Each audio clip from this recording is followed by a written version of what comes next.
takes the handoff up the middle, scoots out to the left side, and he is off to the races, as it says in the bottom of the screen that you can't see, to the crib. To the crib.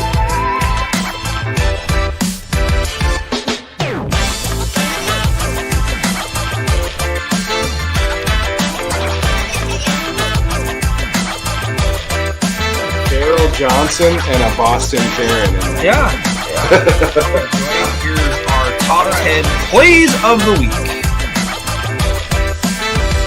Ready, down, Number 2, check out this play from Rivers quarterback Darian Harper. Slow motion, dive it over into the end zone. I always hated new holds. Right.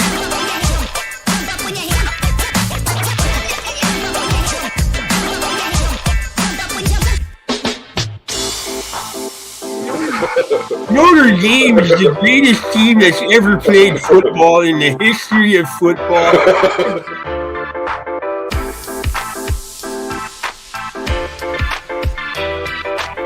It's true. They do the magic tricks before the game. The picks for this week. It's on the screen right here, Tyson. James Starrett. Thanks, James. Appreciate you being a part of the live stream comments.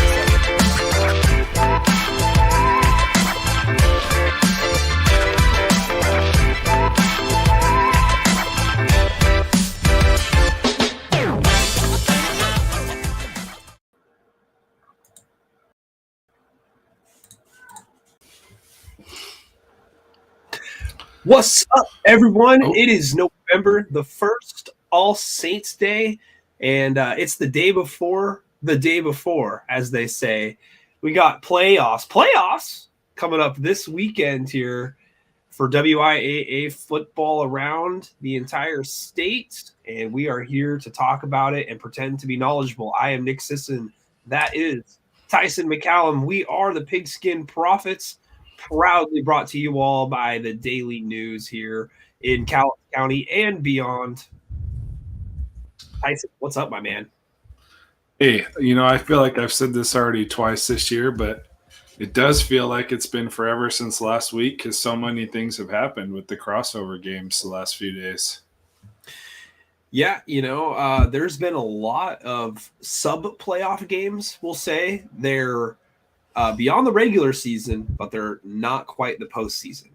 These kind of blips in the radar, so to speak. And usually when the dust settles, the best team wins. And I can't really think of any of the teams that had matchups over the week that the favorite or a team that was expected to be in the playoffs did not make it through. I think that so far, pretty much every team that we thought that would be here is here, minus maybe a couple of shocks. I mean, I'll say real quick that one shock to me, they're still in the playoffs. At least they have a chance to, but man, they got a tough matchup, and that's Lynn Ritzfield Sprague. A team that's been hurt by injuries so far this year, and they still got a shot this week coming up against Okanagan. But man, I tell you what, they're a far cry difference of what we thought that they would be earlier on this season. Yeah, definitely. I mean, losing your top two backs when that was their main attack, they kind of went on a downhill slide. But I do know they'll get their senior running back, Brock Kinch, back. Maybe it gives them a juice of life, and they play if they play it up to their early season potential. Obviously, still minus bonus. They could give Okanagan a run, but they still got a tall task no matter who they suit up, I think. Yeah, absolutely. Anybody who's matched up with Okanagan this year, including the likes of Northwest Christian, Colbert, Napvine, Kalama, it's going to be a battle. That's a game that I'm looking forward to, and I'm putting the cart in front of the horse here. Obviously, they have to get there. But nonetheless, we talked a little bit off the air about the 2B landscape earlier and about how, you've got a tier, and then the next tier below that, you're usually not moving the bar too much further down. I feel like that in 2B, you're really dropping the gap. I'm not trying to discredit the teams that I feel are kind of in that vicinity, but if you look at the who's played who and the results of the who's played who, Napavine and Okanagan and Northwest Christian Colbert are like a step above the rest, and that rest, they're a step above that next tier. It's one of those really weird classifications this year, and the 12-team playoff bracket.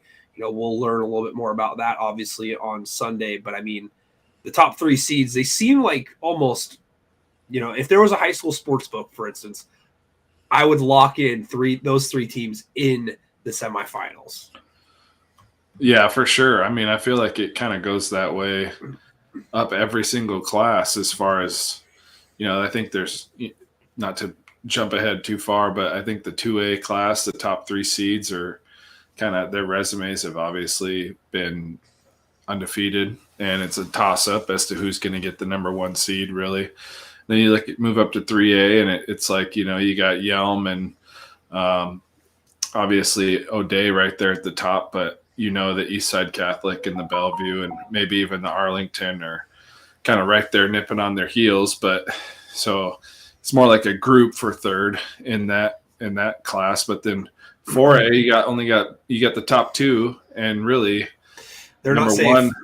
And number 1's kind of undisputable at this point, but I'd say that class is a little bit more open, but overall it seems pretty balanced that the top 2 to 3 seeds are clear tier 1 almost across every class. Yeah, I mean, I would just jump in and say 1A, I feel, is another one of those really wide open classes, because just with the fact that you got Linden Christian and Nooksack sitting there with 2 losses at 7, 8, 6, 7, 8, somewhere in that vicinity, they're going to be live. They're not going to be underdogs in their games more than likely.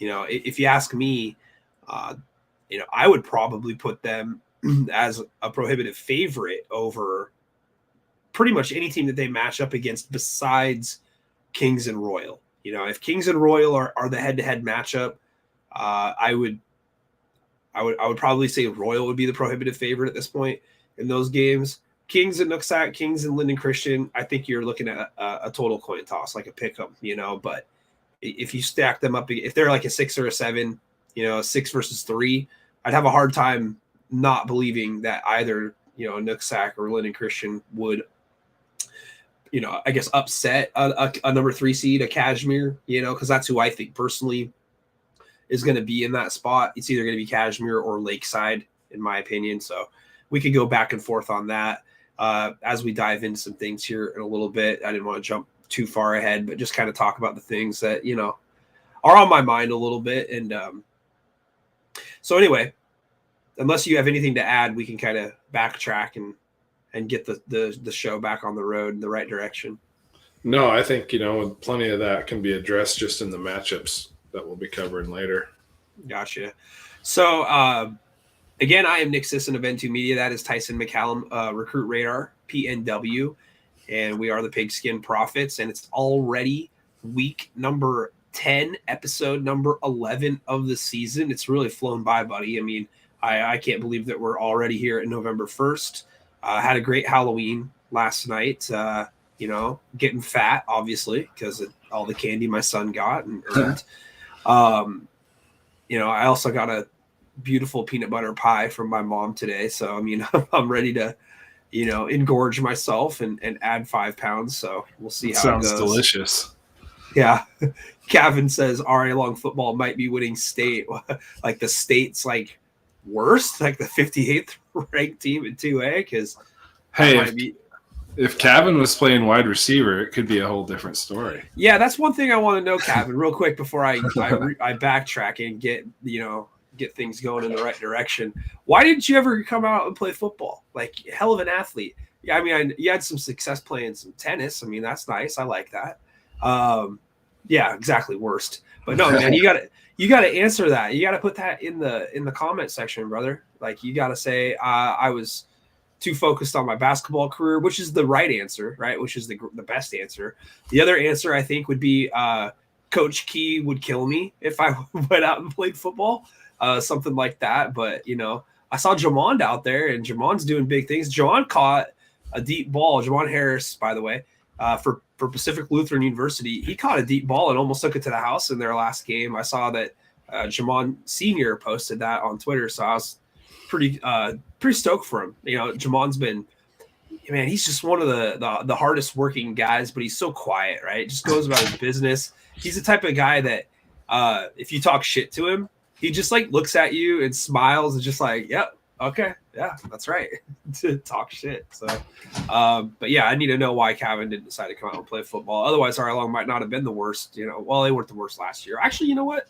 They were 0-9 last year, so they probably could have been in that vicinity. I will talk about a team that had been pretty poor though over the last couple of years in 2A that is not so much anymore. There's a little teaser. Also at 7:30 here in about 15 minutes, we're going to be joined by head coach of Yelm, Mr. Jason Ronquillo, and I'm very excited to meet Coach Ronquillo. I'm sure Tyson's been, chatting with him and the Yelm boys for quite a while, so we'll have the Yelm audience on here in about 15 minutes time. Yelm was a team that we did not have last week on the on the pick'ems for a good reason. Like I told you, we originally were going to, and I'm like, we got to take this Yelm game out because they're going to win this game like 58-0, and it was what, 56-6? I think it was 57-7 actually. Yeah. Could have been, well, I got it right here. 57-7. So not quite a contest, that's for sure. Yeah, so we're going to have Coach Ronquillo on the show. We're going to talk to him about his favorite color, amongst other things. And we're also going to talk about how many tornadoes Yelm actually gets in a given calendar year. But other than that, man, last week, I will say real quick here, we should all bow down, not to you, Dub, but to the champion on the other side of the screen. After I blew last week's lead, I went 10-10, my worst week of the entire season down the stretch. Tyson ends up picking me up by one game in the regular season. Tyson, how's it? 2 games, excuse me. Yeah. How does it feel to be victorious? Hey, I was waiting for that skunker all year, like 9-11 or 10-10 or something around there, but I survived. I had 2 12-8 weeks and a couple 13-7s, and everything else was better than that. Survived with 13-7 this week. Lucky that you went 10-2 to snag it by a 2-win margin. The final standings were myself at 122-58, you at 120-60, and Devin was at 111-69. Yeah. I didn't calculate percentages on that though. Yeah, no, you ruined it for me, man. And this isn't the first pick'em that I'm choking. It's also the local one. Jody ended up going 15-0 in back-to-back weeks, and I was up by I think 3 games going into the second week because I went perfect also in the first half of that, and then I went 12-3, and then we're tied. And then this last week, I think that he chose Woodland over Ridgefield, which was a check mark. And then he chose Kelso over Evergreen, which was a check mark. And I went the opposite. So I've choked 2 leads. I'm not out of this other one yet. I can still come back and win, but actually technically I can't win. I can tie based on our picks. But if I sweep at least the games that we're different on, we could be Pigskin profits. They might have to do an extra week. We might have to do a barrel race, a potato sack race, something to determine who wins it. But man, good job, Tyson. Golf clap for you. That's a Richard Sherman clap for you. Let's share the spotlight and tell everybody how old we both just turned. Yes, we both don't have to. Yes, we both have had birthdays since the last show.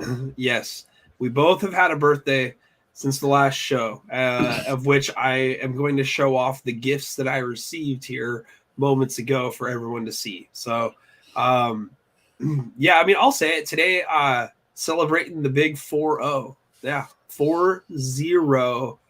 40's never looked so good. It's never looked so young ever. Don't have a gray hair on my head. Haven't lost a hair that I know of. But I've almost been able to successfully grow a mustache and a beard. So I'm slowly becoming a man as well. So we got that going for us. Hey, I love it. I ironically, I just noticed I am this age Yes. put together. Yes. I still feel 23, but if you add 10 years onto it, I'm officially 33. Yeah. Well, you feel 23. I look 10. So there we go. That's how it works. That's a good combination. Yeah. Hey, I mean, I still get carded, I don't know why. I think honestly it's just like, to make me feel good, like this guy's gonna buy some more drinks now. Yeah. Yeah. So real quick, before we jump into football. So running through the gifts, my son ended up giving me some items. He's 9 years old, and he actually saved his birthday money, right? One of the few kids to ever do that, put it in a bank account, and he wanted to buy me something for my birthday. So my boy is definitely my boy, because here's what I've got.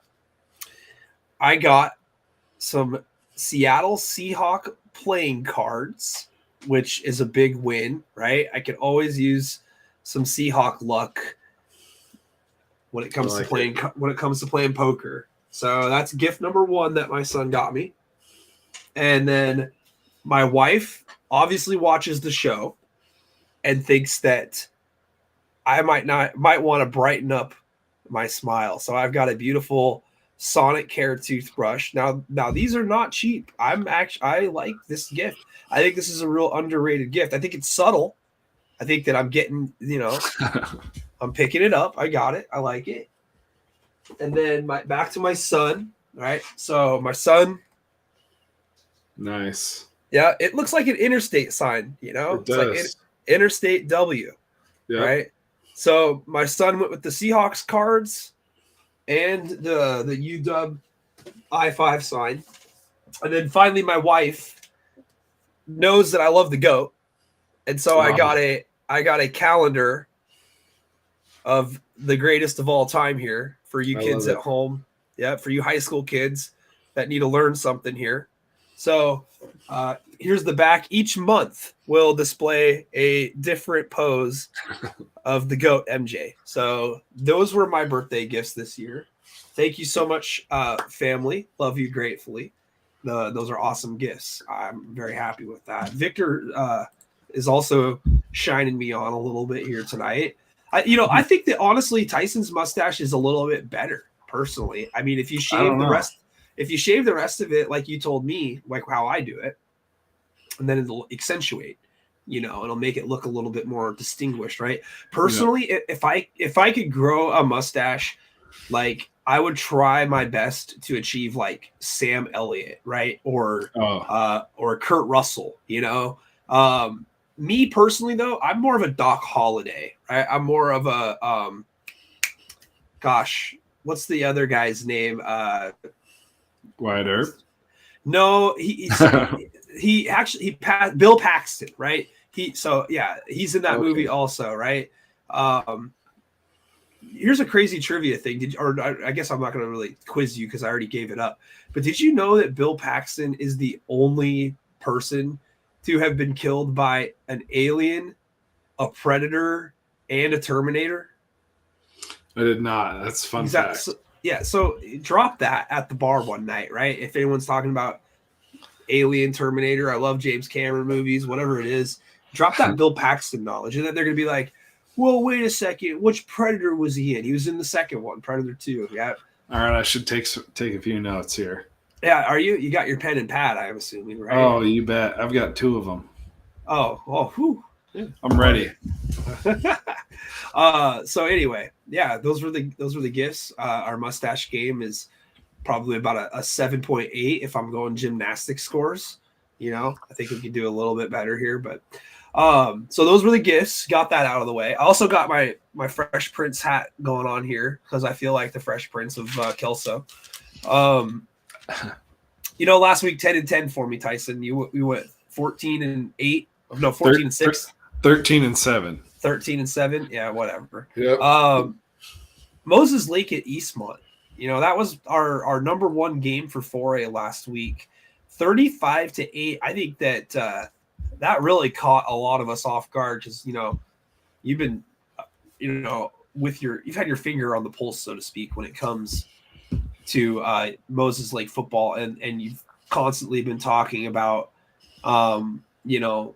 the offense, the Brady J show, the Kyson Thomas show. I think that what we should really be talking about now after this week is Eastmont's defense, because they went on the road and they held Skyline to 3. They hold Moses Lake to 8, obviously without having been there three-dimensionally to see how it played out. Love to get some insight from you and see if you can't lend some perspective on the game here. Yeah, I mean, I know they've had a good defense going back to last year. Watching them play Meade, the team I was in love with last season. And, I mean, that was a low-scoring game. I want to say it was like 15-14. I think Meade ended up winning it. They definitely play a tough, kind of hard-nosed version of football, like to run the ball. Typically don't throw it that much. Looks like they threw it a little bit more this last week. I think Luke Gale was 10 of 13 for 150-some yards and a couple touchdowns, and they even had what looked like a running back pass, so they pulled some tricks out of their hat. Gunnar Peterson had another 15 carries for 13 carries for 115 yards. So they seem to just play good football, sound football in all phases of the game. I would assume, I don't think that they run the exact same style offense, but them and like a Gonzaga Prep are probably pretty similar teams this side of the mountains. Yeah, I mean, the computers have already loved Moses Lake so far, up to this point, and they've also equally liked Eastmont. I think that at this point, as long as Eastmont is able to take care of their game this week, they have a game this week, or they auto buy. I can't remember how that works for 4A. I got it up somewhere. They have a tough game and have to play Richland. Yeah, that's actually not an easy game. I think that they'll be okay, though. I think they'll be okay. They obviously handled the pass well. I mean, like they did with Moses Lake. So, I think they're going to give a guy like Woodard some trouble too. He is a great player, but he'll certainly give them a test. But yeah, for a crossover round game, really both of these games from this league, Chiawana at Moses Lake and Richland at Eastmont, are both huge going into this week because they're like a playoff quality caliber team matchup, but just for a chance to really get in at this point. Yeah, I mean, how does Kamiak get a game against Graham Kapowson? I just don't understand that. Me neither. I mean, that's one of the reasons I beat you last week. I picked Mariner. Mariner was winless, beats Kamiak, and yeah, I mean, I don't know. It's just there's not as many teams in 4A. That's one thing to be said, I suppose. I guess so. We're minutes away from Coach Ronquillo, so as soon as he joins, we're going to cut our conversation short of whatever it is we're talking about, and we'll get him in so we can maximize his time because he's got an opponent to prepare for this week. So, yeah. There are a couple other games, obviously, that I would like to talk about. So when we get a chance to do that, I think we should. I'll save those games for a little bit later. But yeah, I missed on Mount Si against Bothell. I had Bothell on that one. Mount Si wins at 30-18. I lost that one too. Yeah, Woodinville at Skyline, low scoring, 10-3. Skyline wins it at home. And then Kamiak beats Mariner 14-13 to solidify a well-deserved playoff spot. Monroe at Arlington. Now, this is like one of those separator games, Right? Oh, yeah. The reason I say it's a separator game is because I felt like that these two teams were going to be on a little bit more of an even playing field. And that doesn't mean that Monroe didn't have a bad game and is still, fairly close to where Arlington is at. But all this game did for me is just really solidify how good of a team that Arlington is. And, they should probably be at least the number 4 going into the playoffs. Yeah, definitely. I mean, I think you can make a case for them being a number 3 seed too. Just look at who they've beaten. I mean, Ferndale's a 7-2 team, and they walloped them. And then you got a top 10 ranked team amongst every poll out there in the state in Monroe and wallop them too. It's like they've beat everybody 40 something to teens or less, basically every single game. And you definitely got to take them seriously. They've got a pretty balanced offense and obviously a good defense. And you definitely make a case for them to be a 3 seed. I think you almost have to consider the wins that they had were just as big, if not bigger, than Eastside Catholics this year. I think if you're making Eastside Catholic better, then it's based more on the past than anything. I can't think of who Eastside Catholic has really beaten so far this year that really kind of, moves the needle for me, to be honest with you. Garfield. That's about it. Yeah, I mean, that's what I would say. That doesn't mean that they're not a good team. I think that they are a good team. I think they're obviously a very good team.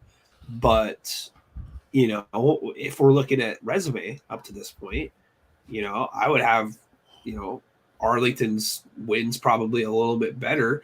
Eastside Catholic does have some, they have at least one close loss to O'Day, and then playing Orange Lutheran? Yes, I mean, without knowing a lot about how good Orange Lutheran is, I'm sure they're really good. Obviously, beating a team like Eastside Catholic here, and they've got a lot of pedigree, and they're quote one of the blue bloods. Using a term someone used earlier on one of the comments and such. But I think Arlington really did a great job in that Monroe game and really created a separator for themselves. And that's a good resume win. Like, they were playing the champions of the other side of the Wesco, and, for lack of a better term, they pretty much had their way with them. Totally. I mean, I think Leighton Martin, quarterback that's a 2025 guy, is kind of making a statement, in a quiet manner, kind of like Colton Matson did last year at the same level. He is the same age, but kind of elevating a team. Really, not that kind of getting off the rails with that, but we knew who Lake Stevens, how good they should have been, but Colton Matson himself has elevated himself just in his play the last 2 years. And Arlington, obviously being this good, a kid like Martin, he's kind of ascending the same way and throwing for 300 plus yards and multiple touchdowns every week, and really giving them the offense they didn't have last season. Let's move on real quick here. Spanaway at Lincoln, that went my way. I went with Lincoln in that one, 24-7. Lakes at Mount Tahoma, another one that went my way, 27-13. Mount Tahoma did a good job winning Pierce County, so that was quality for them. Then Edmonds Woodway at Ferndale. We both had that one. Ferndale wins that one rather easily in the battle of second place teams in the Wesco, 49-14. Then we're going to go down to, here we go. Juanita at Mercer Island. I missed this one. Darn it. I had Mercer Island, but man, not sad. Juanita wins it 41-0 on the road. Damn, that's an ass kicking. Yeah, that I think. What happened there? Juanita took their licks against Bellevue early in the year and had a few other games where they kind of blundered, I guess. Still obviously put in a pretty good season, but that Dallas Soto kid from Juanita, he's a special junior quarterback, that's for sure. Yeah, he had a special quarterback on the field and a special defense on the field. Juanita, putting the screws to Mercer Island there. So, yeah. The next one I'm going to skip because I want to talk about this one a little bit more in detail. But Renton at Highline. Highline wins it 60-0 over Renton, and Renton was, I think, unbeaten going into the game. And, I mean, that could be a combination of two things. One, Renton wasn't as good as we thought they were, or two, Highline is as good as we thought they were. And I think that it might be a little bit of both. I think Highline really is that good, though. It's hard to put 60 up on a team now, Tyson. It's hard to win by 60 with a running clock. Most of that's got to be done in the first half because they don't start the running clock until the second half. So, So we're going to cut that short. We're going to come back to it in a little bit when we get to the 2A portion. We got Coach Ronquillo about ready to come into the chat here, so let's bring him on and show him a good time here tonight. Coach, thank you so much for taking time out of your schedule to visit with us. I'm Nick, and then that's Tyson. Appreciate Hey, Nick. you coming Hi, Tyson. Hey, Hello, Coach, hello. how you doing? Good. on. So, Coach, I know that you got a busy week coming up here this week to get ready for the postseason, and quite honestly, for myself, I mean, I really don't know a whole lot about this year's version of Yelm compared to last year's version, other than searching the box scores and then the returning players that you had from last year. First thing that I wanted to ask you is if you could describe what's different from this year's team versus last year's team coming into this year as the defending champion with the target on your back, so to speak. I mean, besides the players, there's not a lot different. I mean, we have the same type of attitude. We play with the same tenacity and nastiness and the same attitude. And I would say opponents that are playing us this year are getting relatively the same team they're getting last year when it comes to that style of play. Our style of play hasn't changed. Just the name on some of the jerseys have changed. That's all. Excellent.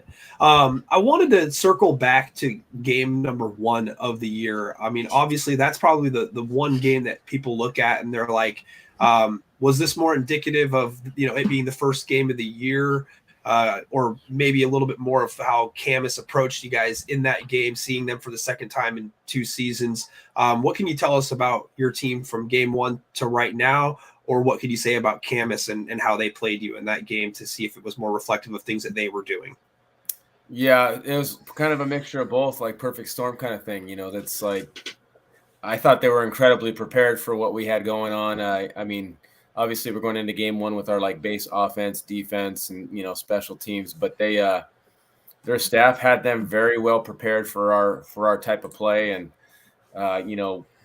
it just came down to the wire. We had some injuries, come game 1, and we were being very hesitant and smart about our kids playing a full game. But no excuses or anything. I think we stole that one from Camus. They were incredibly prepared, and so obviously we came out with a win, and we like that. But going into that, and after to this day, I was like, Camus is probably going to go undefeated by the time they get to the state tournament. They're that good of a football team. Did you coach that? Did you think that after that game, like when you came back the next week for practice, did you coach your guys as if that might have been a loss in your guys' head, or was it more or less just we thought we were going to get the win, we expected to get the win, we won by 1, we still got to win, so let's just keep moving forward? Yeah, I mean, just my personality. I don't think I smiled until like game 5, so I'm never really happy about anything like going through the first couple of weeks. A lot of learning took place that first game. So I think we took a lot away from that. Excellent. Tyson, jump in there. Yeah. Hey, thanks for coming on, Coach. Really appreciate your time. Yeah. I wanted you to touch on, I don't think a lot of people are aware of some of your top name guys that you guys have, but you actually have a really deep roster, kids with a lot of size. So it's kind of a 2-part question. What has gone into your guys' program in terms of developing that depth? Because you're now fourth consecutive league title now? Yeah. And you're just churning out big kids that are talented year after year. It seems that kids we haven't heard of keep popping up. But just what goes into that development of depth, and how are these kids getting so big out there? Well, I think it's creating the footprint. For one, you got to create your own footprint, and I think we've tried to create our own identity in the state of Washington. And so once you create that footprint, I think people want to either, number 1, stay in that place, or number 2, go to it, because that's where the success is, But, I think our footprint is pretty laid out pretty good right now. And so our kids are bought into that and like want to be in Yelm and understand that the expectations are really high. And so we start training our kids in middle school. I mean, our middle school athletes are working out with our high school athletes in the summertime. They're introduced to our strength training program.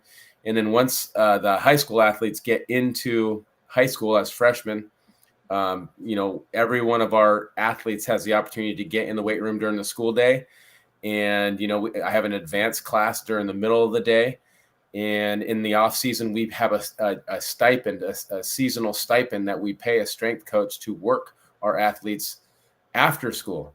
That's also year round. And so, our numbers are, depending on the season, our numbers in the weight room blow up. I mean, in the summertime, we're cranking out anywhere between 90 and 100 athletes through the summer. And these are all football kids. I mean, there are other kids that come through too, but our numbers are very high. We're very much a multi-sport athlete type mentality too. We want you to play basketball. We want you to wrestle. We want you to do track.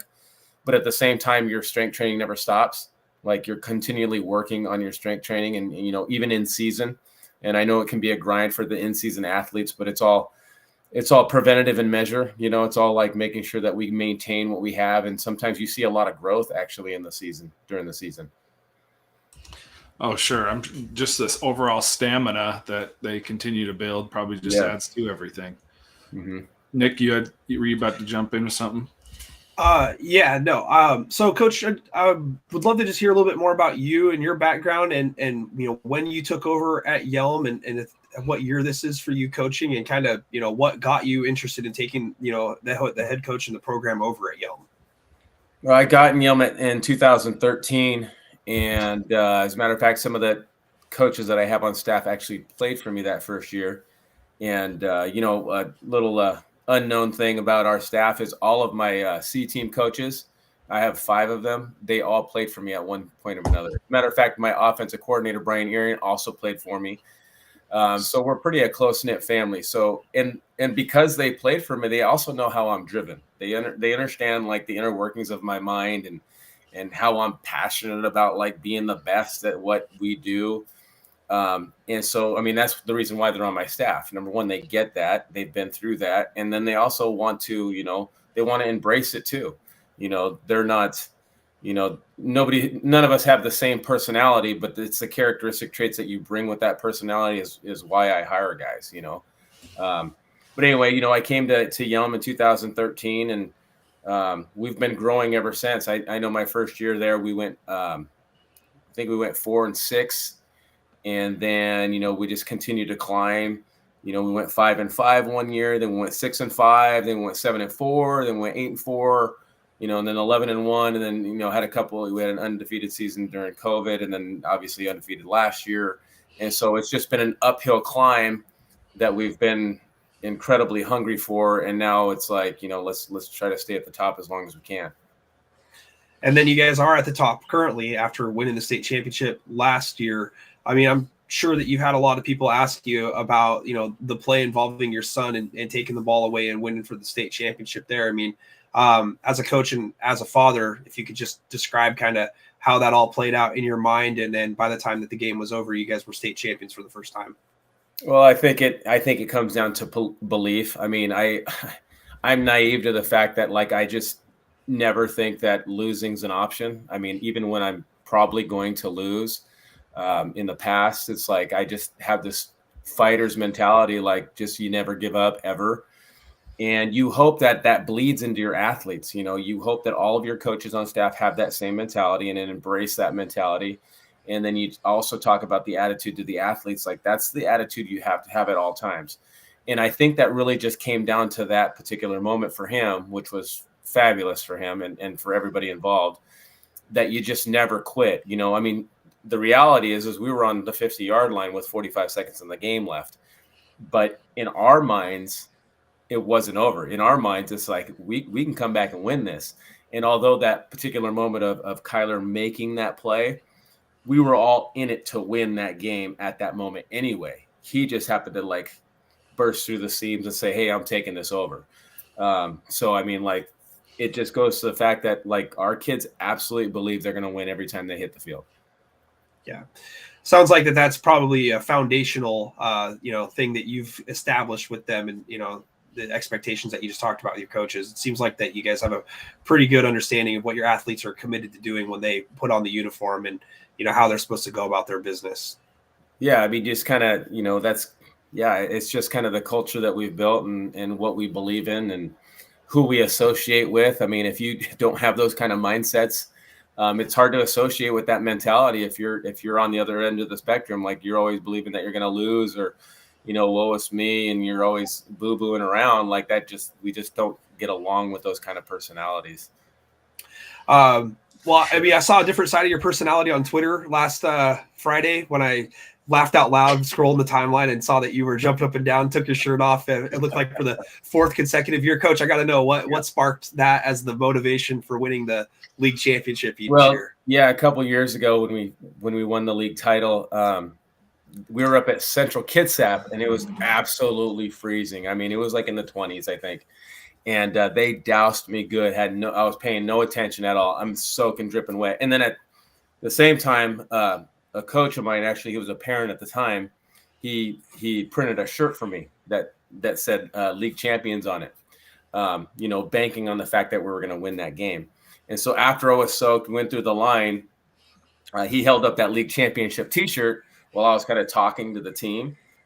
And so I just said, screw it. Like, let's go. Let's take it off. Put the league championship shirt on, put the shirt on, and just start hooting and hollering, jumping around. And that kind of spawned the tradition of like, okay, Coach Q takes his shirts off and jumps into the pile with us and gets dirty. So I like it. Yeah. I mean, it's a good balance. You got to, I think, show your humanity a little bit and kind of get into your character and stuff to really kind of balance the kids out, and can't be on pins and needles the entire time. I think that's a great icebreaker. Yeah. I'm a pretty stoic coach as it is. I'm pretty stoic in general. The kids, once they get to know me, they understand that like, okay, we can talk with this guy one-on-one. He's actually kind of a decent person, a cool guy, but like when it comes to football and my passion for it, and it's like I'm always dialed in. It's very rarely that kids get to see me dialed out, and that's kind of one of those moments where like I'm gonna let the shoulders down and let them see like, hey, dude, I'm in it with you. It's like I'm human too. Like I can shed a tear just like you guys can. I love it for sure, Tyson. Yeah, I mean that's obviously turned into a tradition. A tradition we have is we like to ask our guests, do you have something that goes back from your old days, maybe as a player, or I don't mean to say old days in any sort of, but I have them too. But, old traditions, I guess I should say, that are pregame like rituals for you, whether it was as a player or now as a coach. Not really. Nothing has held on that long, but I mean, only because I'm a busy person. Not that I don't want to keep traditions alive, but it's like, man, my life is busy. So it's, any new traditions that we see come up, like our staff has a tradition of every time that we have a game, we hit up Starbucks as a staff. And we've been doing that for years, and particularly the home games, because the home games, we can show up a little bit later. We'll get together and just basically we'll have 10 to 15 coaches just stuffed inside of Starbucks.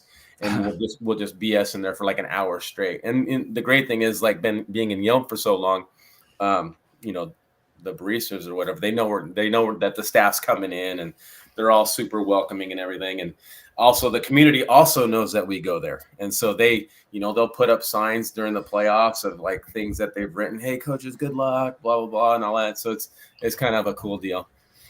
That is cool. We kind of talked about you guys last week, and it almost feels like, I mean, you're obviously the defending state champion, so you guys have a great reputation as it is. But we mentioned it in the likes of like a Friday Night Lights compared to, say, the O'Days and the Eastside Catholics, these private schools that are in Seattle and Bellevue.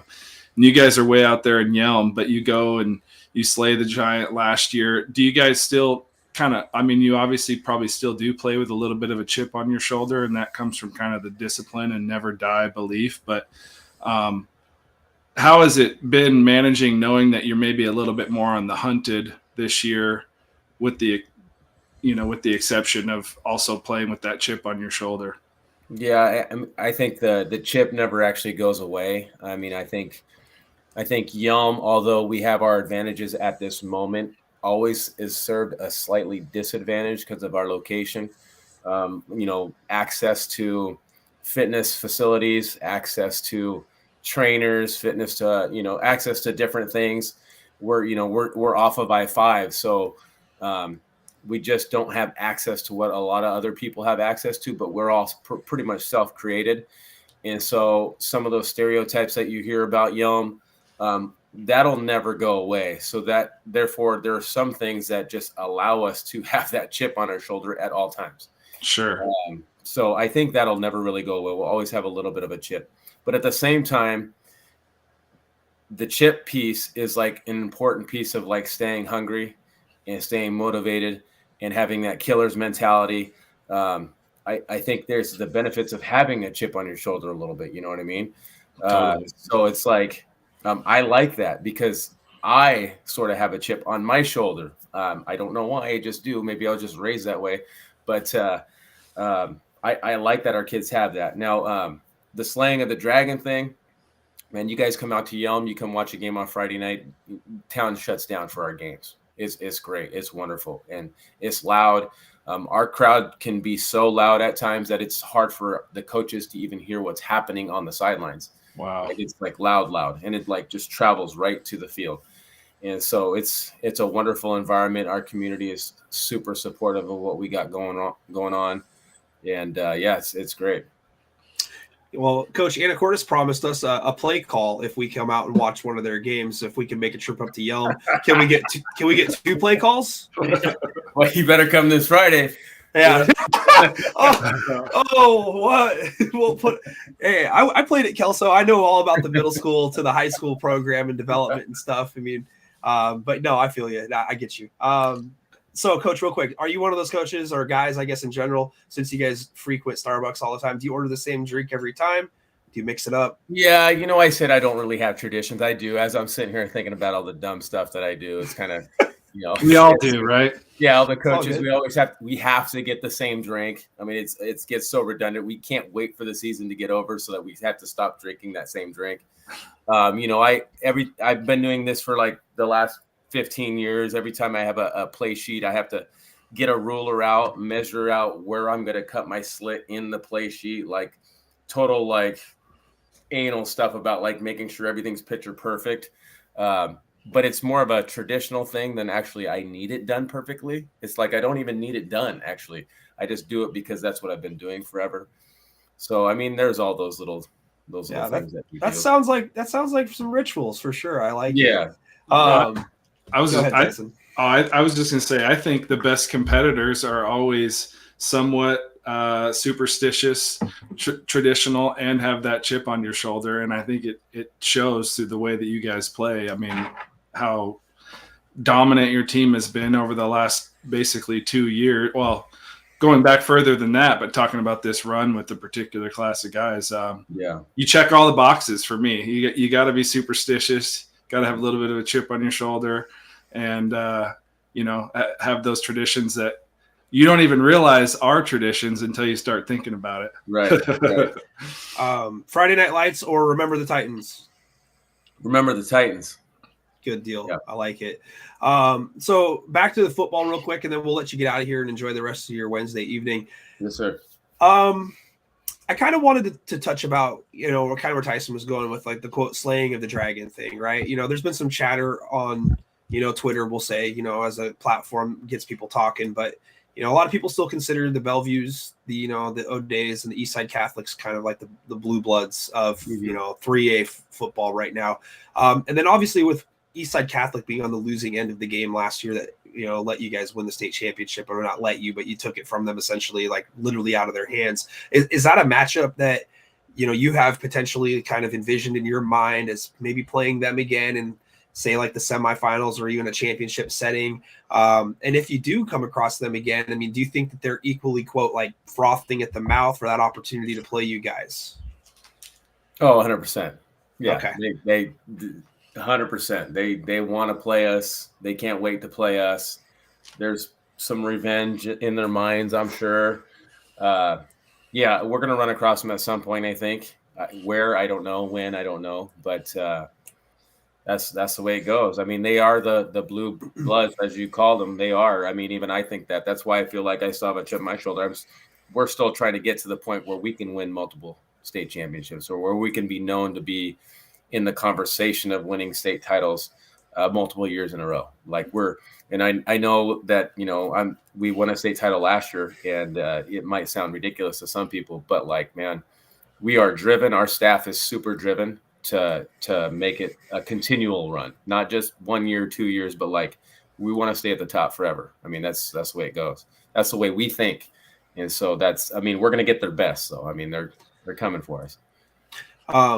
Other than you guys, best team you think in 3A besides Eastside Catholic, O'Day, and Bellevue? If there was another team in the tournament that you would have double circled if you match up against, who would it be? Probably Kennewick. I think Kennewick's got some really good, talented athletes with a very talented staff that has seen the playoffs. They've been in the playoffs. They know how to perform in the playoffs, and they're not afraid of competition. As a matter of fact, their entire league is high competition. They're always playing great competition over in the Tri-Cities. And so when they get to the playoffs, that's normal football play for them. So that's why I think Kennewick can be pretty scary. Excellent. That's all I got here for you, Coach. Tyson, you got anything else you want to finish on? No, we appreciate your time. Don't want to take up too much of it, but I could say, we can. It's fun to talk to you, and we talked to Brian a little bit last year, and just seeing, obviously he played for you. We can see like the energy and the passion that comes out of your guys' program and how it's reflected on the field, and just appreciate the opportunity to take a little bit of a deeper look into that. Yeah, absolutely. Appreciate you guys having me on. I love talking football. So absolutely. Thanks, Coach. Yep. Nice to meet with you. Nice and maybe after the season, we'll be talking about another state championship for Yelm. Hope so, man. Do it again. All right. Go Tornadoes. Have a good one. Tornadoes. Come to the Yelm. Yeah. Hey, 2 play calls. Power left, power right. All right. Platt to the left, Braden Platt to the right. I mean, I'm not going to screw it up. I mean, I know I would probably go with something like, 22Y looky motion, and see what we can do with a blast. I'm 22 personnel. Let's make it happen. Yep. Something, we'll go heavy. We'll make it easy. For sure. But yeah, we'll go a little G power. I love, a little bit of G power. Yep. It's a little spider 2Y banana. Isaiah Patterson. Yeah, honestly, with the offensive line and the big boys that they got, running a power is kind of right up your alley. But I do need to get up and see a game in person, like a full game, because I love an atmosphere that's kind of like the Seahawks. That's what I was envisioning as he was describing kind of the setting at a Yelm football game. And I totally believe him about the town shutting down. That makes all the sense in the world. That's something I kind of skipped over when I was talking about Friday Night Lights there for just a second, but it's similar in that same fashion is kind of what I was meaning to say is the whole town does shut down, small town, rich football tradition with passion so far. And then they got to travel to play these big teams out of the big city that are basically recruiting players. And, they're similar storylines in some capacities, but Yelm wins. That's the difference. Yeah. No, I mean that you can make a movie about it, literally. Well, I mean, game especially, yeah. Yeah. Well, now I'm kicking myself for not asking him about that. Like, yeah, have you been approached by a studio about a movie being made about it? Who would play Coach Ronquillo? We should probably think about that. Mark Wahlberg. Mark Wahlberg's actually a really good choice. I think that Mark Wahlberg would be a good choice. I was thinking Matt Damon, but Matt Damon, I don't know. It's too soft. I think you're right. I think you're onto something there. I think actually, you know what? I think Christian Bale might be a good one too. I think Christian Bale would play a pretty good Coach Ronquillo. That was a good time. Sure. I liked it. Quick, straight to the point, simple. You can tell he's running a disciplined program over there. I'm really happy that he was not dancing around the questions. Doesn't seem like a type of guy that's gonna waltz around and he'll get right to the point and answer the question. I like that a lot. Asking him about the other teams that are really good, and he's absolutely right about Kennewick. Kennewick is a solid team. They're solid defensively.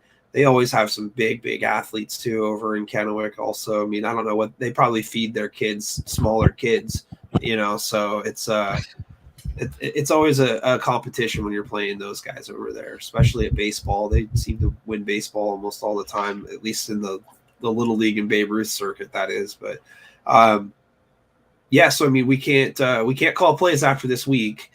I got a birthday celebration coming up on Saturday. Unfortunately, not able to go and stream the Washougal and Aberdeen game, but yeah. What did you take away from that interview besides the obvious?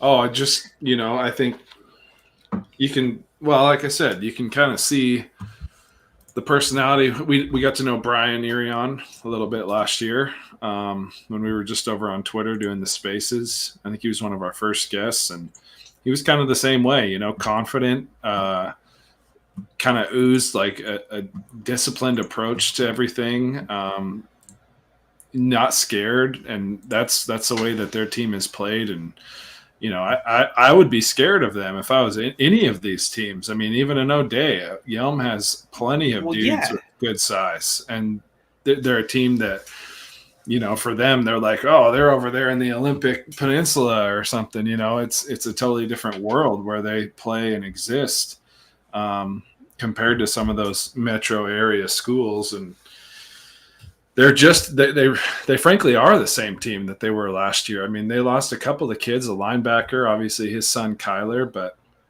then they had kids start playing that either transferred in, a kid from Florida, Arlo Henderson. Didn't even get to ask him about any specific players, but and then they've got 6'3", 240, 6'5", 260, like names I haven't heard of that I'm just now finding out about. It's like, that's what I mean. That's a big team. A lot of kids, big size, physical. You don't find kids built like Braden Platt hardly ever. You can tell they have a disciplined weight program like he was talking about. Yeah, I mean, did we talk about shaming Braden Platt for choosing to go to Oregon? We should ask him about that. Yeah, who knows? They're almost closer to Eugene than they are. Not quite, but you're well, I guess not as close as you are, but no, I'm still closer to Seattle than Eugene. Are you really? Oh yeah. I guess it is about 4 hours down there once you get to Portland or so. Yeah, it's not quite that Maybe far. 2.5. I never drive I-5, so I don't know. I've only been to Eugene once. And that was to watch UW and Jake Locker open the season at Oregon, first game of the year. That was not fun. It was like 56-10, 56-13. It was bad. Is that the game that he got hurt in? I don't remember if he was hurt in that game, but it was like 08 or something like that or something. The year we went defeated, I swear he went down in game 1. I can't remember who it was against, but that would make sense. It's possible. No, because he didn't go down because he played in the game that they lost at home to BYU on a botched extra point when they flagged him. I was there. Yeah, they flagged him for tossing the ball over his head, which is like the most. I was in that end zone, right above it. Yeah, apparently BYU was a live dog that day, so no pun intended. But yeah, that might have been the defeated year. I don't think that they won a game. I don't remember though if that was it or not. But I think so, but it don't matter. But it was his sophomore season. I do remember that. I don't know. I think so. Anyway, all right. Well, that was a lot of fun. Steer back onto the course. Before we get back to the game that I wanted to get at, I got to stretch. My back is killing me. Me too. Must be the mustaches. Oh God, they're weighing me down. Yeah. So, yeah, I mean, back to that Yelm real quick. Back to them. I just get the feeling from the answers that we got from Coach that they're not going to be taking anybody for granted at all. It doesn't come across like it doesn't sound like that they won a state championship. You know what I mean? It sounds like that they still are searching for validation for winning the state championship. I think that this year is not like a we're the hunted type thing. I think it's more of a we're still hunting for validation from our peers. Like the kid that beats you at one-on-one that you shouldn't have lost to, and you won't give him credit for it, and then he comes back and he beats you again, and then at that point you're just like, okay, now it's real. Now I know that maybe I'm not as good as I thought I was, or he's a lot better than I think he is. I think that Yelm is kind of into that mindset to where they just beat everybody once, and they're just out to prove that it wasn't a mistake, that it wasn't a fluke. And, you kind of get the sense that the way that the game ended last year against Eastside Catholic, that it kind of was fluky, a little bit of luck might have been played into it. But, when you throw in the fact that, you're coached to never give up and to always believe you're going to win, and, you can say that has a little bit to do with it. But do you get the same sense? I mean, you know what I'm saying, right? Yeah. I feel like that they're still searching for that validation for what they've accomplished, and that they're not satisfied, and they shouldn't be satisfied. And the way that their team is playing right now, I wouldn't want to match up with them. Like, if Yelm got the 2, or for whatever reason, let's say they got the 3, because let's say that Arlington's valued higher than they are, you're a 6 seed or a 7 seed, and you don't want to play those guys, in the quarterfinals. You don't want to play them at any point. If you're Bellevue and you're a 5 and they're a 4, bless you, something like that. There's not an instance to where any team is going to look over and see Yelm on the schedule and be like, okay, right, we got a winnable game. It's just not gonna. I think that they're all going to be like, this is going to be a very, very, very difficult game to win, and we're going to have to play perfect football. Oh, yeah. I mean, you're talking about a roster that has 2 kids that very well could go start at 2 high-level schools next year, in Patterson at UCLA as freshmen. And I wouldn't be surprised if you see Platt playing middle linebacker for the Ducks as a true freshman, maybe even getting some carries on offense. I mean, they got a loaded running back room, so that's probably doubtful. But, a physical enough bunch that it's not like they got a bunch of just super athletes that need to go to college and put on 20 pounds. Like, they are heavy. They're physical. You better bring your most physical game to beat a team like them if you're going to have a chance. And then they got, was it Blevins or Belvins? Tyler Blevins, I think it is. Yeah. And he's got offers, I think, he's got offers to Eastern and Central, I believe, I want to say. So you throw that into the mix. I mean, D2, effective players. Yeah. They got a lot of guys, and they've had guys for a while. And even Kyler last year had that deal with Portland State. Something happened there. I mean, at Princeton on the scout team playing D1 football. I mean, they're turning out athletes. What can you say? Yeah, totally. Just different sized and super physical kids. So I wouldn't want to draw them. I would imagine, I could even still see them getting the number 1 seed, just with the thought in mind that they are the defending state champ, and their schedule was, largely the same as it was last year. I don't know. That's not a team that, even if I'm, O'Day, like I said earlier, I still don't want to play them unless it's for the state title game. I mean, O'Day's pretty good, They are, but that's how good Yelm is too. I think, considering they're a public school in an area far away from Seattle, they have just as much depth and physicality as a team like O'Day or a team like Bellevue or, the Eastside Catholics of the world. I said it last week too. If we had a tournament of, say, O'Day, Yelm, Graham Kapowson, Lake Stevens, 3A and 4A's best, I would take Yelm to beat all of them. Interesting. I mean, I kind of think Graham Kapowson would be my favorite going into that whole thing. Just not after watching their defense. For me, I think that's where Yelm would have them. There's no better linebacking core in the state, no matter what classification you're looking at, really. Yeah, I mean, Platt's a monster. He's an absolute monster.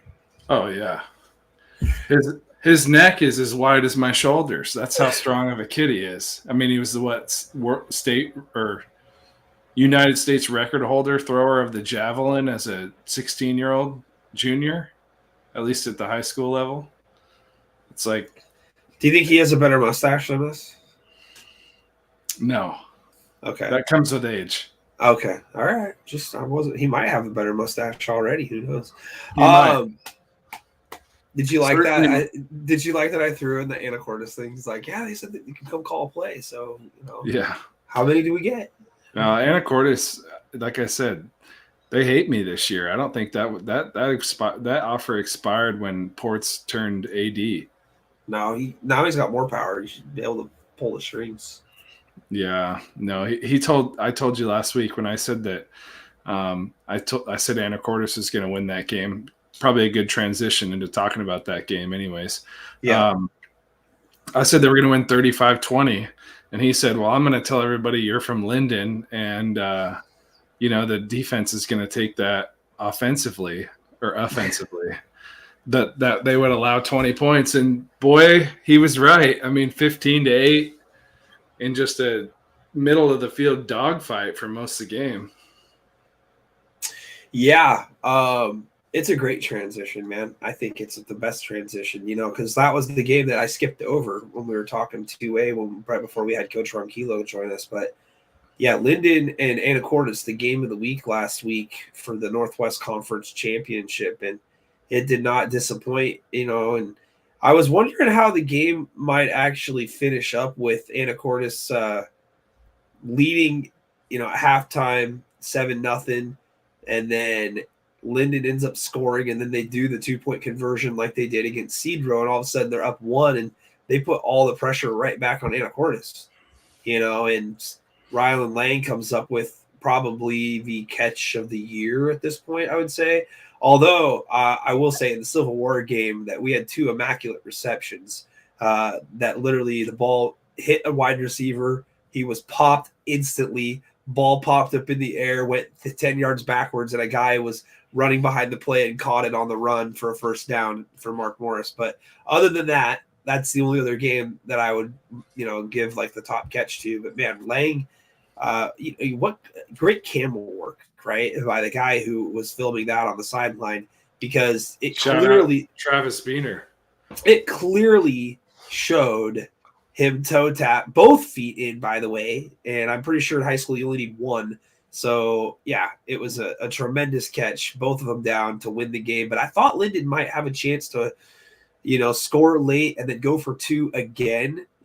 They seem like a roll the dice type team, and playing at home, I was just super happy for Anacortes to win that game, just because they've been working so hard since, not having a team, a couple years ago during COVID, then not having a conference or a league, and then joining the toughest and then winning it 2 years later.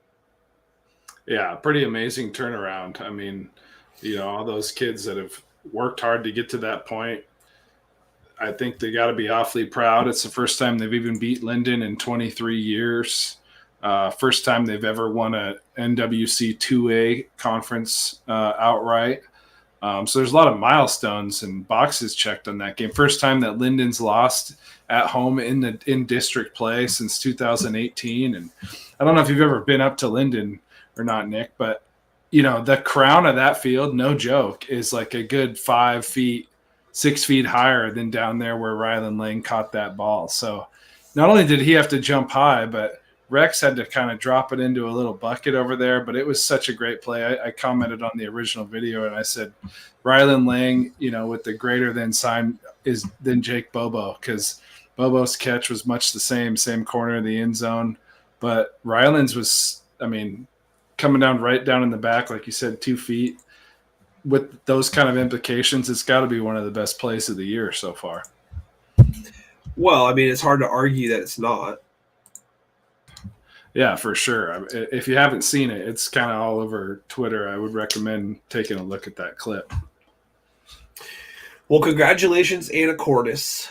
With that win, they are now the number 1 seed heading into the state bracket. They do not have to play a game this week. Neither does Linden. Both of those teams will advance to the state tournament, of which the debate kind of starts, in 2A. It's kind of hard for me to not consider Tumwater still to be the number 1 seed in my estimation. If as long as they take care of business against Ridgefield, I think that they will enter the tournament as the number 1 seed, and I would have Anacortes probably at 2. However, I could also see the committee go Anacortes number 1 just as easily with that win. When you stack up the resumes, Tumwater has beaten a 4A Tahoma. They've beaten WF West. They won on the road against North Kitsap.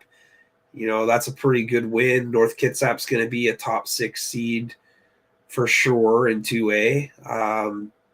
Anacortes, meanwhile, they beat Linden on the road. And, Cedro Woolley is a good team. They're probably in the top 12, I would say. Seaholm's a good team. They beat Port Angeles, who is going to have a chance of getting into the state tournament as well.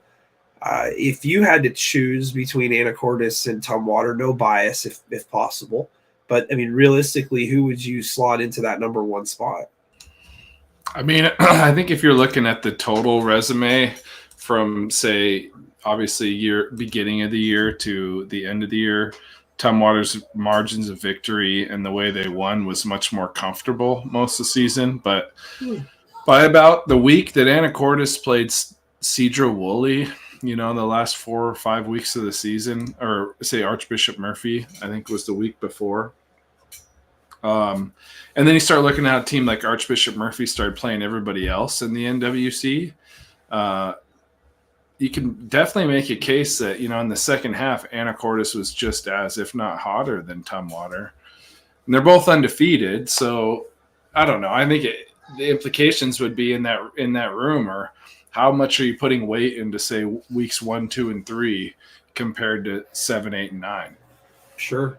Well, no offense whatsoever to like Enumclaw, right, who's undefeated, but I think that the conversation starts and ends at 1 and 2 with Tumwater and Anacortes. I don't think that there's any way that you could say that they're not going to be in that order some way. Whether it's Tumwater at 1 or Anacortes at 1. I do think that Enumclaw has probably got themselves in the number 3 spot, and I feel very confident about that. And then I would go Highline definitely at 4 heading into it. This is, again, assuming that all these teams take care of business in their crossover games, which I do believe they will. But, after 4, I'm willing to listen to arguments. I'm willing to listen to what you want to come with. At that point, you're going to look at North Kitsap, and then you're probably going to look at Linden at 5 and 6. And I think it'll go in that order. I don't think Linden gets above North Kitsap, even though, I don't know how many great wins that North Kitsap really has on their schedule so far this year, although their league was tougher than it was last season. And with kind of Port Angeles in the mix there, Bremerton in the mix as well, I think that it lends some credibility to them. And I think the other thing that really helps North Kitsap is the win that they had against 3A Mount Tahoma that won the 3A Pierce County League. So it's helpful for them to have that win on their resume as well. I do think that would be enough for them to be considered above Linden. You got anything to add to that? No, I would agree. I mean, if you have one loss, I think with the exception of maybe Ording, you got to be ahead of them, and then you kind of group those 2 loss teams together, and Linden's definitely at the top. I would have them somewhere around 5 or 6 for sure, which is crazy to think that's going to be a scary 6 seed if that's the case. Yeah, I mean, that's where I think that they should be at. Brian Levesky comments about Tumwater, says, after watching film of Kelso versus Tumwater, I thought Kelso was way down. Then playing Kelso, I realized Tumwater is legit. Yeah, I mean, Tumwater's as legit gets. And they spank the crap out of Kelso like 55-0. And Kelso doesn't get beat like that ever, right? They may lose games, but that margin of victory was like eye-opening, pretty shocking. And I think Tumwater is very legit, Beyond the 6th seed, I really don't think it matters like a whole heck of a lot, like in terms of wins, because it's so hard to find them at that point. At that point, you're kind of grasping at, this team beat a really good 1A team. This team beat a middle of the road 3A team. I think that what it's going to boil down to beyond that is league champions. So I think Woodland's in good shape being a league champion. They got the number 1 seed out of the Greater St. Helens League. I don't know where the rest of the teams kind of fall in place, honestly, with like, let's say Hudson's Bay, let's say Washougal. I think Washougal's going to get a win probably this week against Aberdeen.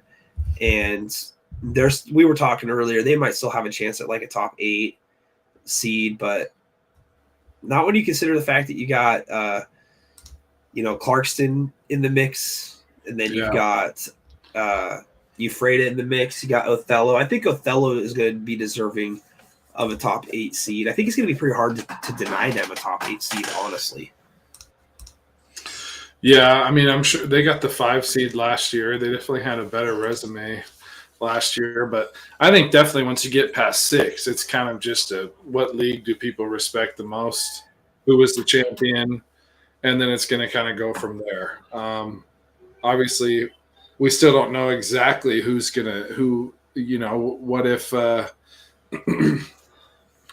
what if Stillockham beats a Highline or Olympic beats an Ording. It's Ording's another team. Yeah. Yeah. It's probably unlikely. What if Aberdeen beats Washougal, or Hudson's Bay beats WF West? So I think that, that's really going to determine that like 7 through 16 seeding is essentially based off of most of these games, with the exception of,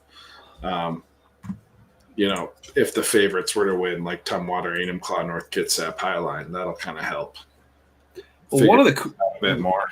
Yeah, one of the cool stories in 2A, I teased it earlier, but a team that I think won 1 game like 2 years ago or 3 years ago in Franklin Pierce, and they've got a real chance of making the round of 16 here. They got Port Angeles playing at Franklin Pierce this week, and then you've got Renton at Bremerton. So 2 of those 4 teams are going to be making it into the postseason, whether you like it or not. And then Olympic at Ording, another matchup with teams re-entering the bracket.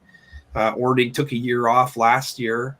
So, I mean, obviously with some of those teams winning, it's going to make it a little bit, I don't know, more convoluted in what you value, like you were saying. I do think that if Hudson's Bay beats WF West, it makes it, and Washougal wins, I think it makes it easier to put Washougal above Hudson's Bay because they beat them 55-14 this year in the regular season. So, right. Apparently my camera went off. Give me a second here. Oh, yeah. Blue screen. Yeah. At least I'm still heard. It's like a phone call. Oh, you're back. Yeah. So anyway, that's where I'm at with that. I think that there's a lot to be sorted out in 2A in terms of. I mean, same can be said about every classification. I think that there's going to be a lot of juggling and a lot of resume digging, for which team is going to be in which spot. But ultimately, the most important spots are the top 2 because at that point you're getting home field advantage, I think, in every round. I don't know how the semis work this year with them playing at UW now. I know the round of 16 and the round of 8, I know those are still home games. So, having home field matters. And then if it's neutral site for the semis, I mean, obviously that'll help out, with not impacting the seeds quite as much, but still from a geographical sense, you want to have the ability to play fairly close to your stadium where your fan base can travel. But, ultimately winning football games comes down to execution on the field with your players and preparation with the coaches. And I do still think that, the team that no one's really giving a lot of credit to and paying a lot of attention to is Highline. I think that they're still right there in the mix, and they should not sneak up on anybody. I think everybody should be ready for the toughest game of their season when it comes to playing them this year. Yeah, for sure. I'm sure they've been hungry for a tough game since the first their second game of the year because they haven't really had one since. Yeah. Again, everybody, thanks for tuning in. It is my 40th birthday today. 40s never look so good. Tyson just recently celebrated his 33rd birthday, and we are the birthday boys, the Pigskin Prophets, and very happy to be doing the show tonight. I had Coach Ronquillo on earlier, so if you missed it, that's okay. You can rewatch it at any time on any of our platforms that we're streaming live on. Tyson, real quick, let's just run through a couple other games, and then we'll kind of focus on some other stuff. And we're probably going to call it an early night here tonight, not bore everybody quite as much, because we're going to really get extensive next week. Auntie M, thank you. James, thank you very much. I appreciate it. Also, say happy birthday to Tyson. He had one just a couple days ago, and we haven't seen him three-dimensionally either. But, buddy, Woodland at Ridgefield. Ridgefield ends up losing that one 28-21 to Woodland. Woodland is your Greater St. Helens League champions. I did not have that one. I had Ridgefield winning that one. Ridgefield, unfortunately, with that loss, it created a three-way tiebreaker. And I streamed that on Monday, and the three-way tiebreaker was between Ridgefield, Hudson's Bay, and Washougal. And Washougal ends up getting the 2 seed. Hudson's Bay ends up getting the 3. Ridgefield goes from playing for the league championship at home to being stuck in the 4 spot, having to take on Tumwater on the road for the second consecutive year. That's a big ouch, buddy. Yeah, definitely. And, the way they ultimately lost the crossover, or not the crossover, but the Kansas City tiebreaker, that's a big ouch too. It's like they've just been dealt a couple blows consecutively here, and it definitely isn't getting any easier for them. No. The good news is that having played them last year, they know what they're up against, so that they'll probably prepare with the hardest week of practice and preparation that they've done so far all year. And I'll say this, from seeing Ridgefield is when they are clicking, they are a very tough team to beat. They have to do it, though, for 4 consecutive quarters. The game that I saw against R.A. Long, they were, for the better part, absent for the first quarter, started to pick it up in the second quarter, ultimately didn't get their first touchdown in that game until right before halftime.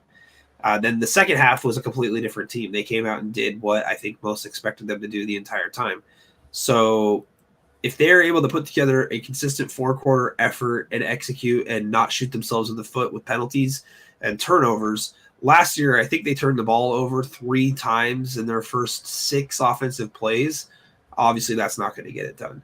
But Hudson's Bay at WF West, that's going to be a good matchup. I think that those 2 teams match up with each other extremely well. Moving down to 1A, LaSalle and Natchez Valley. I missed on that one. LaSalle ends up winning it 21-14. LaSalle ends up finishing 8-1. Good season. And Cascade Christian at OMAC. This one I had. OMAC ends up winning this one 21-14. And I think we both went in that direction because we just liked how battle-tested that OMAC has been so far this year with who they've scheduled. They're 5-4, but they're probably the best 5-4 team in the state pound for pound. Oh, for sure. Yeah. And, that's something I've been trying to figure out is I don't see that they – oh, wait, no, they do have a crossover game. So that should get a matchup with Deer Park. Fear the Deer. Fear the Deer. Should be a good matchup. Yeah, they helped me out. I had them over Colville, and they won 26-21. Toppenish Zilla. Zilla ends up coming away with this one against an improved Toppenish squad, 12-6. And then Lakeside at Riverside. Lakeside wins it 45-21. That rounds out the 1A games. Yep, definitely. Got lucky with the Zilla game. I thought that'd be higher scoring. Yeah, you said exactly what I was going to say, actually. Quite the barn burner there. Yeah. On Alaska at PL Willapa Valley. Now, this is what I was talking about during the lead-in of the show. The tiers between teams, in the 2B rankings, right? On Alaska beats PL Willapa Valley on the road 58-15. And On Alaska got absolutely boat raced by Napa by about the same score, right? So, I don't know how you put together, the 2B landscape. I in that league, in that classification, I would just go strictly with what the computers say. I can care less about, because I don't think a real person's going to be able to distinguish who should be where. Soton, strong finish to the year. They beat Lynn Ritzfield Sprague on the road 24-8. They are 7-2 and into the playoffs. And then finally, Tri-Cities Prep, they win 26-20 at Columbia Burbank. I had Burbank in that one, and I also had Lynn Ritzfield Sprague, 2 misses. Tyson, that's all the games that we covered last week. Yeah, Tri-Cities Prep, that was kind of a sleeper game.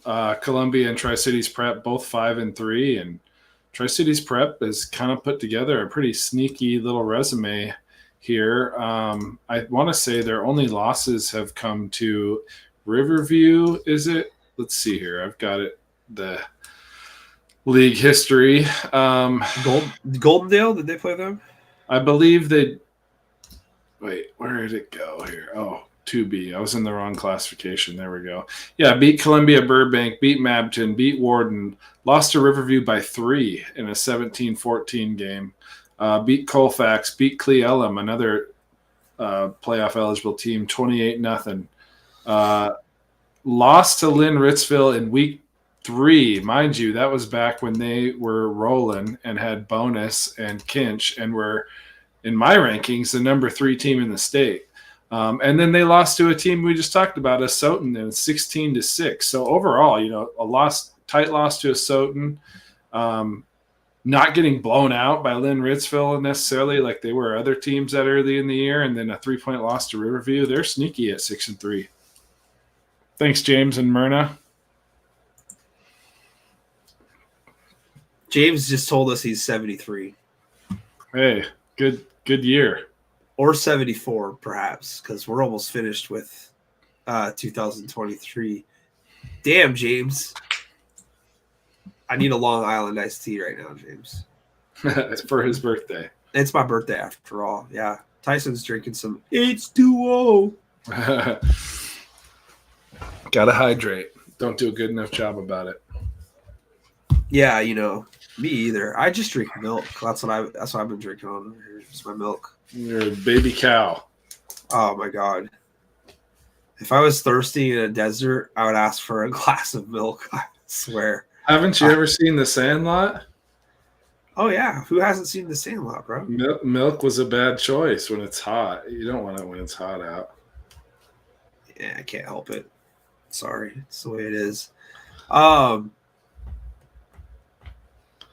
do you want to talk about next? Do you want to do ranking? No, we don't want to. We're not doing rankings, actually. No rankings. Because we already – yeah. Athletes? Yeah, let's do player performances, and then we can do the crossover matchups. And I've got a little – in our analysis, if we want to hit on every game just briefly, I've got a player to watch for us.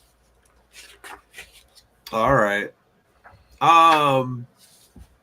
Yeah, athletes. That sounds good. I'll start with a dude from Eastmont, Adrian Ruffins. He's a running back and also can do some stuff as a wide receiver, but he had 3 receiving touchdowns in the win against Moses Lake. So that's a decent performance against a good team. And then Cole Truant of Jackson High School. He's a junior, and he had 4 touchdowns on the game. He had 2 receiving scores, a rushing touchdown, and then a 60-yard interception return in a win against Redmond. We haven't talked about too many Jackson victories so far this season. So, they haven't had many in the last 7 years. Yeah, I mean, the only good news is that they play Kamiak and Mariner. So, I mean, there you go. You got some other 4A guys you want to talk about real quick? Yeah. A teammate of a guy you already mentioned, Gunnar Peterson from Eastmont. He had 15 carries for $116 and a touchdown and 1 catch for 35 yards in a 35-8 win against Moses Lake. And then one of my favorite quarterbacks to watch, Josh Woodard out of Richland, 23 of 30 for 304 and 5 touchdowns. There's an asterisk on that because that was just in this play-in game, I think last night. that it happened. Mhm. So kind of a little extra week 9.5 per se. From my dad's alma mater, I've talked about him a couple of times, Julius Lepai from Newport, 20 carries for 96 yards, 2 touchdowns, two-point conversions, 4 catches for 36 yards, 11 tackles, 3 TFLs, and an interception. Quite a two-way menace at the 4A level. And then a kid from Decatur, a team that's one-loss team that is in the playoffs, Nehemiah Washington, 25 carries for $135 and a touchdown last week.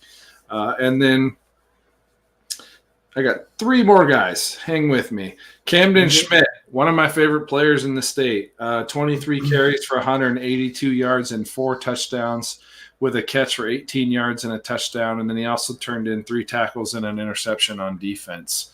Again, a 50-0 win against Pasco. Bo Phillips out of Mount Si, 20 carries for $180 and 2 touchdowns. And then a kid we haven't mentioned yet before, but he's putting together quite a season, Cohen Kronk from Olympia, 15 tackles and an interception. He also had 4 catches for 123 yards and a touchdown.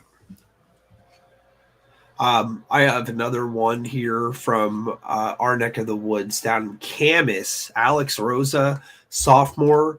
He had 27 carries, 149 yards, and a touchdown in a win over Battleground. That's a good win for Camas, 28-zip over Battleground. They've played very good all year long, but Battleground has a fairly potent offense, and I think that speaks levels as to how good Camas's defense has been so far this season. Yeah, definitely. They are a good contender for 3 or 4. Oh yeah. Excuse me. Sorry. I got some 3A guys here. Unless you have any more for 4A, you wanted to rattle off. No, I rambled all of them all at once. Good deal. Continue to do that. Berman style. I could do the same thing. Yeah. Here we have Braden Platt of Yelm football. Ran for 192 yards rushing and 3 touchdowns in 1 half as the Tornadoes clinched the SCC title over Gig Harbor. And he's had 3 touchdowns in 4 consecutive games. That's 12 touchdowns. Yeah, that's math for you. I don't know how that was. And then a guy we talked about this year. You should have said Braden Splat for the full Berman effect. Well, I would have to have highlights for that. Yeah. Bouncing off of guys. Yeah. Daryl Gibson of Timberline. Oh, baby. Yeah, he's one hell of a linebacker. Also rotates in at the defensive end spot there, but 20 tackles on defense, 6 tackles for loss. He had 3 pass breakups, a blocked punt, and a receiving touchdown in a win over Peninsula. It's like, wow, what an individual performance there. And then for Mountain View, Porter Drake, 272 yards rushing and 6 touchdowns in a win against Josh Woodard's Richland Bombers. So that's a pretty good performance there for Mountain View's running back, Porter Drake. Love the name, by the way. That's a great name. Let's see. What else do we got here?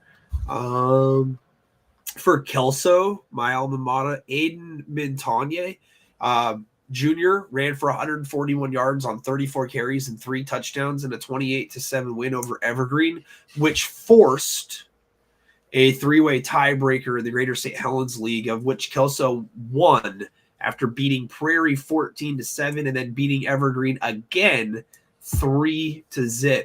Mintonye is going to be a big contributor next year, and they're going to have some other guys come up from the JV squad that's really going to help bolster the backfield. Kelso's going to have kind of like that 2-headed, 3-headed monster coming up next year, and I think that Tucker Amrine is still a junior. I think he'll be a senior next year, so Kelso's on the watch list coming into next season. And then do you have any 3A guys you want to talk about? Yeah, 2 teammates. I mentioned him earlier, quarterback Leighton Martin out of Arlington. He had 322 total yards and 4 touchdowns in their 45-18 win over Monroe. And then his buddy Jake Willis, caught 3 of those passes for 142 yards and a touchdown, and had 111 punt return yards on 3 punt returns. So obviously making a difference on special teams there. This is one of Devin's guys from earlier in the year. Chief South wide receiver Jamal Guy Jr., 7 catches for 162 yards and 2 touchdowns. And then probably Ferndale's best player, Connor Walker, 6 catches for 130 yards, 3 touchdowns, 1 rush for 59 yards and a touchdown. He also had 11 tackles and an interception. Nice. Yeah. Let's go to 2A real quick. It starts with Holden B. of Washougal. He had a great week. 328 yards and 3 touchdowns passing against Hawkinson last week in a must-win game for Washougal, by the way. And then he also had 98 yards on the ground and 4 touchdowns rushing. So he had 7 total touchdowns. Yeah, doesn't get much better than that. That's almost a double Al Bundy.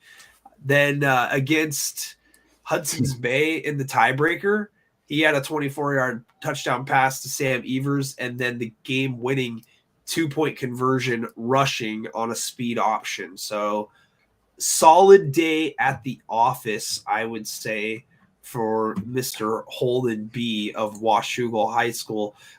Super happy for Washougal to reach out and see if I can possibly live stream their game coming up on Saturday, and non-regretfully, if that makes sense, I can't do it, but I'm happy I have family that wants to get together and do some stuff to celebrate my existence. So gonna do that, but I do appreciate the offer, Washougal, and I will get you back.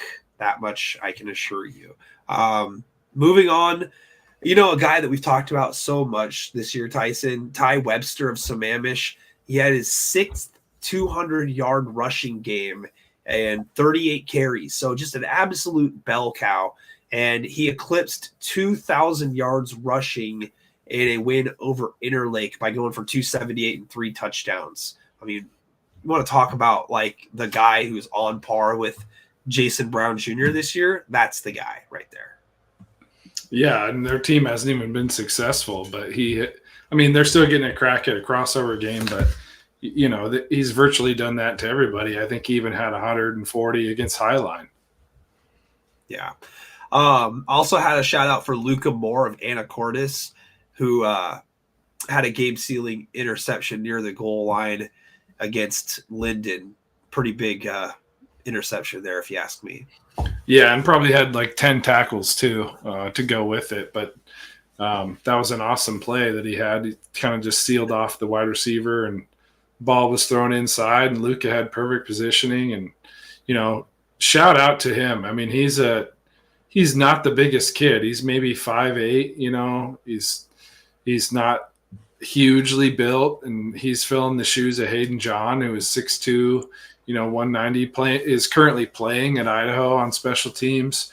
And Lucas stepped in, and he's seamlessly, filled that transition to a new player there, and really been a huge lift for Anacortes' secondary. I know that Matt was really impressed with him in that game, just listening to his call of it. I had one more from Justin Domashevitz.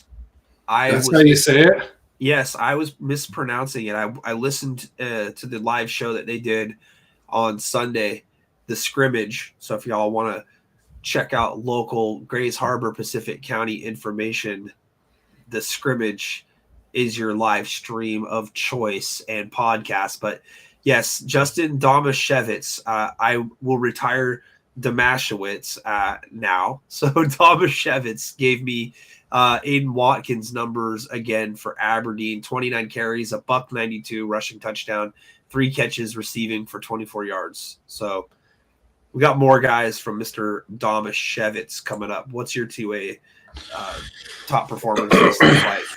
A couple more kids from Anacortes that really were difference makers in that game. Rylan Lang, obviously we talked about his catch, but he had 5 catches for 53 yards, that 1 touchdown, and is a huge member of Anacortes' defense, playing at linebacker alongside his buddy Brock Beener, who also had a good game, 57 yards on the ground and a touchdown.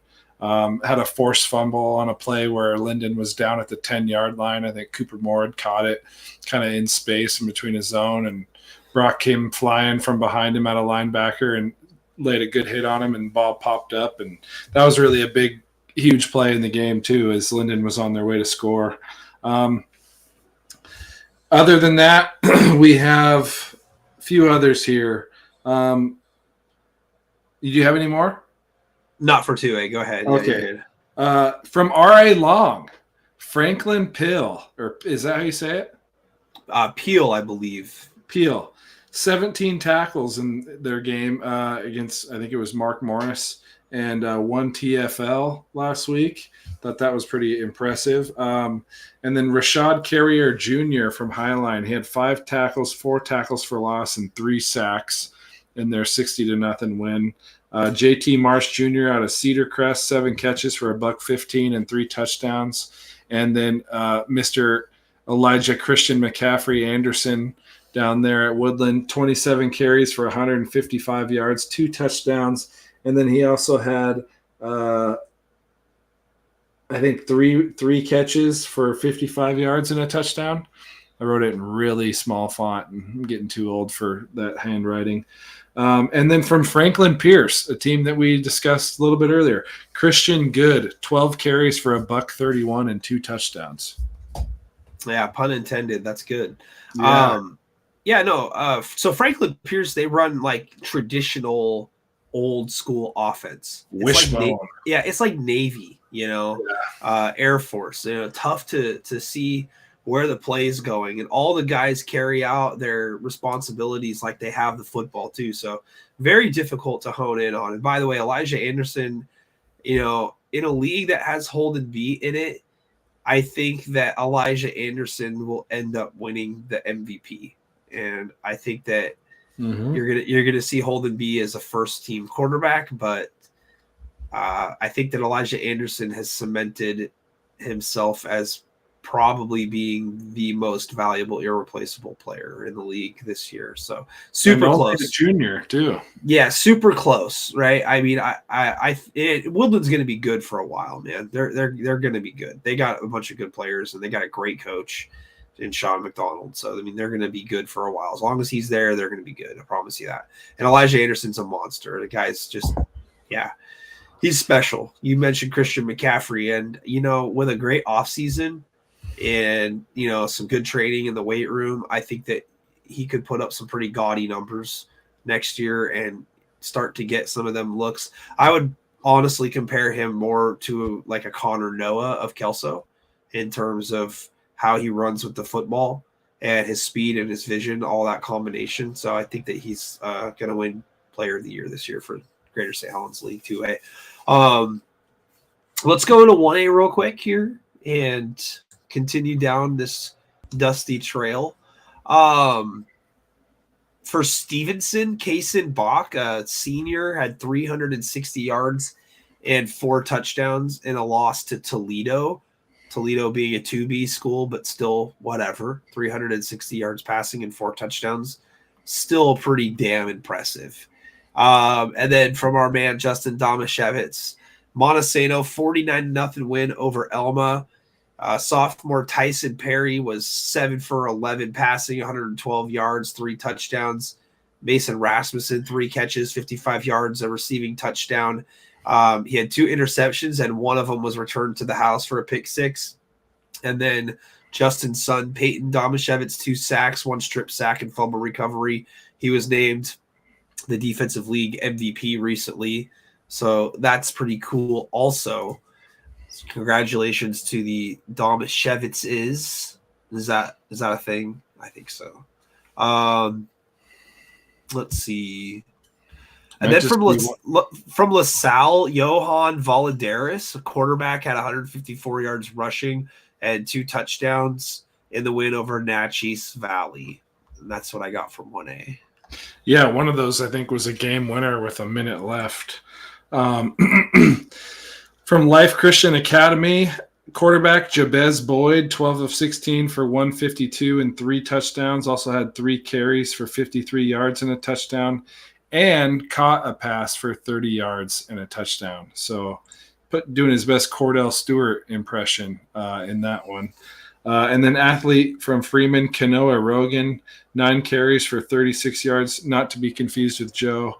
9 carries, 36 yards, and a touchdown. 4 rushes or receptions for 39 yards and a touchdown, and 4 tackles on defense. So contributing in every facet besides throwing the ball. Eatonville quarterback Ethan Clampar, 17 of 22 for 310 and 3 tutties. And then quarterback out of Freeman, filling Bowen Phelps' shoes, Luke Whitaker, 10 of 18, 235, 4 touchdowns, and 3 tackles on defense. Nice, solid. Castle Rock's got a Rogan also, Trevor Rogan. Rogan's just the family name is growing. Yeah, put it away, Joe. Let's go. Let's see if I think I got Farrell Johnson on the list here. Yeah, for Raymond South Bend. 10 carries, 218 yards, 3 rushing touchdowns. He also had a kickoff return for a touchdown. And it says here, doing Farrell Johnson things. Yeah. That's about right for how his season has gone. I'll say congratulations to Aiden Brown of Kalama for being the unanimous league MVP this year. That's pretty special. I didn't have any individual stats written down for Mr. Brown this week, but I'm sure that they were very good. Definitely. You got any 2B or anything you wanted to? Yeah, I've got a teammate of Farrell, Robert Steigel, 16 tackles, 3 TFLs. Had 11 rushes for 91 yards and 2 touchdowns in that game. So obviously relieving Farrell in the carries, but also actually had 1 more carry than Farrell did, but just not quite as many yards. 10 more tackles though. And then 2 more teammates to round it out. Grant Wilson of Wahkiakum, 5 catches for 158 yards and 2 touchdowns with 10 tackles. And then his quarterback, Zachary Carlson, 12 of 17 for 307 and 4 touchdowns. Also had 5 carries for 151 yards and 2 touchdowns. Also had a catch for 12 yards. So we've got 2 Cordell Stewart awards in a row here. But then on defense, he also had 12 tackles, an interception, and a fumble recovery. So rushing TD, throwing TD, caught a pass, had a pick, picked up a fumble, did everything for Wahkiakum. Nice. Yeah. Did you hear got that a really tough matchup this week? Did you hear that the Texas Rangers won the World Series today? They did. I have not watched a single baseball playoff game this year. Well, the Mariners just announced that they're going to hang their 2023 banner, and it's going to say finish 2 games back of the World Series champs. That's pretty awesome. That's about as big of an accomplishment as we've had. So, yeah, they're the Mariners are now one of 5 teams that are still without a World Series. So, yeah. Well, it's going to continue unless Jerry swallows his pride a little. That's for sure. So we had some good performances, man. I'm still shocked about how great of a performance that Holden B had all week. 7 touchdowns in the game against Hawkinson. It's I tell you what, man. Washougal's a team that you don't want to play right now. We're talking about teams that have numbers that you're not going to want to play next to them. I don't know what Washougal's is going to be. It might, pun intended, right, B? But I don't know what it's going to, end up being. It could be 11. It could be 10. It could be 9. Last year, they were the 9, and they were Greater St. Helens League champions. They went undefeated in league. This year's a little bit different. I think the landscape's a little bit different. But, we talked about West Valley last year and stuff, and West Valley was what were they, Tyson, on an 11 seed as a league champion over there in the GSL. Yeah. So we really don't know who's going to end up where. But I will say this: Washougal's a team that nobody wants to play right now. When you got Holden B performing like he's performing, and the ability to win with either your arm or your legs, And I think that the biggest question mark for Washougal is going to be on the defensive side of the ball. If their defense can stop teams from running right at them, I think that they'll be okay, and I think that they're going to be dangerous. Other than that, if they get into a shootout, man, they've got a big gun, and they might be able to win with it. So got to be careful. Yeah, definitely. That's if I'm a Linden or say Ording or one of these other teams from the east side that might draw a team like them in the round of 16, that's it's gonna be hard not to feel like the underdog when you know that the quarterback on the other sideline's a Division I commit. I think that if Ording matched up with Washougal would win that by 25 points, like 28 points. I think that would be a beating. I actually don't think that they would lose to Linden. I think they could beat Linden pretty easily, honestly. Yeah, the one thing about a team like Ording, though, is they do love to run the football up the middle. And, if they can run the ball against a team like Washougal, that's the best defense, is keeping the ball out of B's hands. Oh, yeah. Just slugging it down the field 4 yards in a cloud of dust at a time. 100%. Yeah. It's going to be interesting to see where all these teams end up at. Speaking of which, for 2B, I just kind of wanted to run through some things here real quick. Let me get it pulled up so far. I got it right here, I promise. So for 2B, the games go like this. Friday, Linden Ritzfield Sprague at Okanagan, Forks at Onalaska, Lake Roosevelt at Northwest Christian, Reardon at Brewster. I don't know a lot about that game, buddy. That's going to be a close one, I think. Columbia Burbank at Goldendale, Kittitas at Riverview, Toledo at Raymond South Bend, Clayalum Roslyn at Tri-Cities Preps. And then Saturday's games, Manson at Asotin, PL Willapa Valley at Kalama, Adna at Napavine, and then a bye into the state tournament goes to Friday Harbor. Out of those games that I just mentioned, any of them that you've got your eye on specifically? Columbia and Goldendale will be an interesting rematch. They've played once this year. Goldendale, I think, got the best of them in that one, if I'm not mistaken. Reardon at Brewster. Yeah. Reardon has heated up recently. They've been playing good football.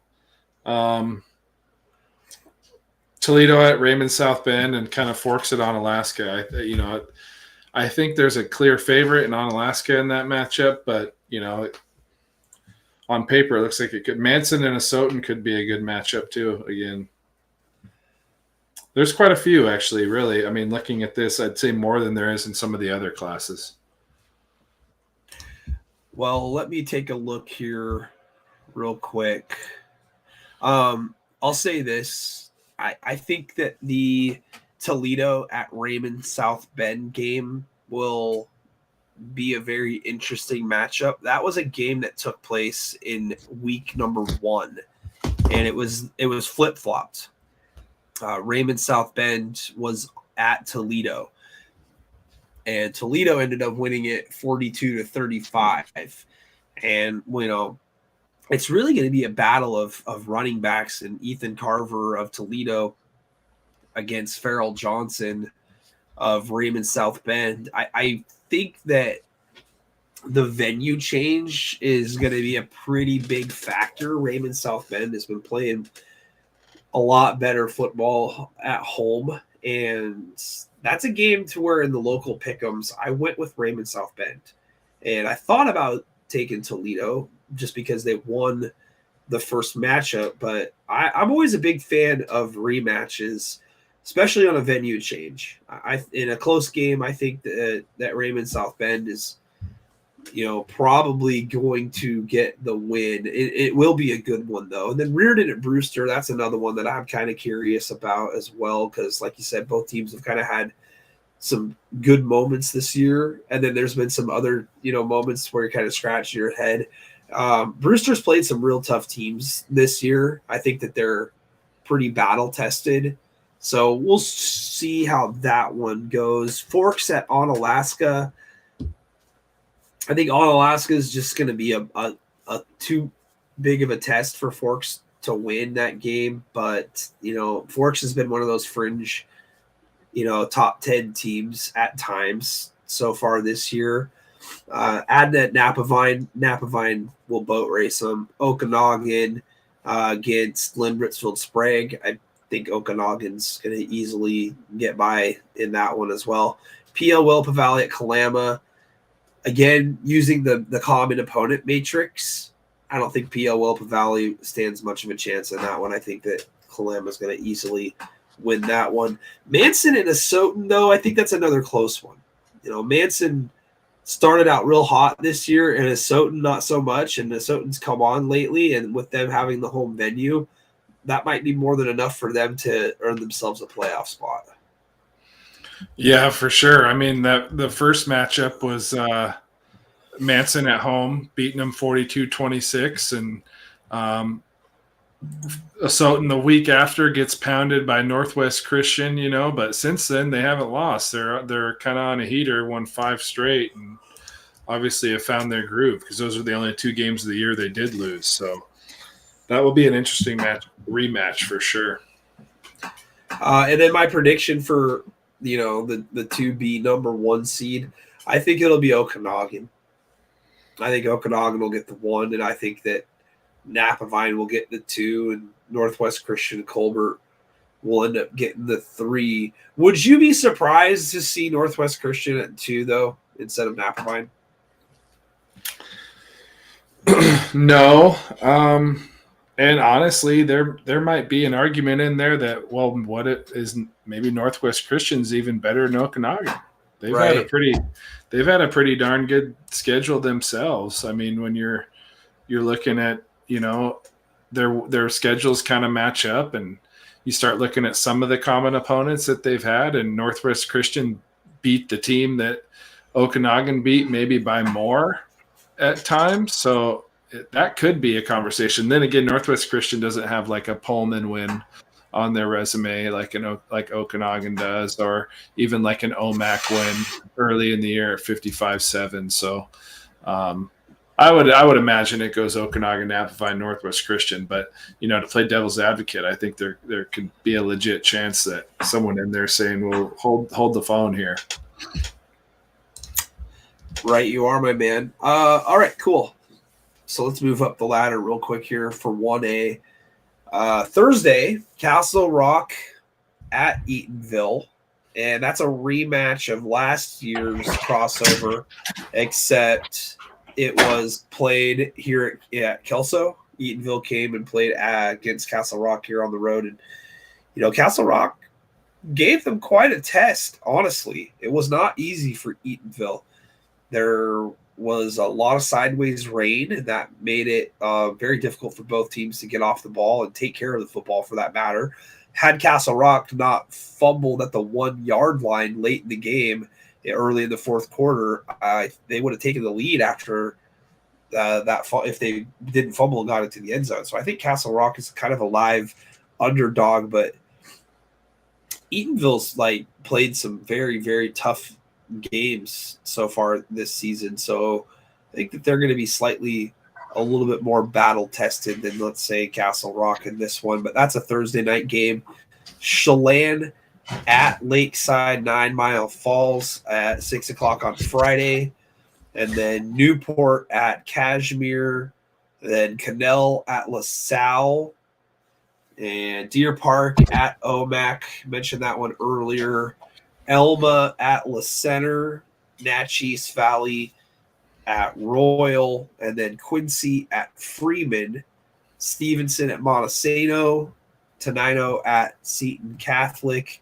Waluke at Toppenish. And then buys into the state tournament, Cascade Christian Kings, Life Christian Academy, Linden Christian, and then there's a matchup between Nooksack Valley and Granite Falls as well. So those are our 1A games.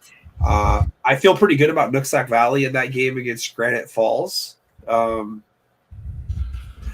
Yeah. I mean, I see some no doubter wins here for some teams, and then I also see a few coin flips as well. Yeah, one thing I'm confused about too, to add to this, is I read that Cascade Christian has a bye, but I see they are matched up with Clahalia too. So I know that they were technically, I think, the one. Well, now see, that doesn't make sense. They play in the same league. Maybe it's a schedule anomaly because they didn't play this season, be my guess so far. But they are in the same league, so I don't know how to make sense of that one. But they do play this week, so whether that has any sort of playoff implication or not, I don't know. But yeah, other than that, like you said, I think there's some clear games you could pick winners. Like, I'm pretty confident in Kashmir. I'm pretty confident in Lakeside. Pretty confident in Nooksack. Probably Le Center, Royal, Seton Catholic, and Montesano. Yeah. Although Montesano is going to go up against good linebacker in that game, that'll not that I'm saying they're going to win, but they've got a good weapon to help stop some of that running attack that Montesano seems to have. Not that Monty doesn't have their own, but I think Hudson Holzauer from Stevenson had like 160 tackles or something crazy. Yeah, Connell at LaSalle will be a good game. I don't, I would pick LaSalle probably, but Connell's nothing to scoff at.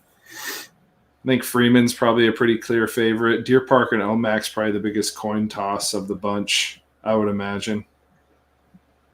I think Omac's probably the favorite in that game.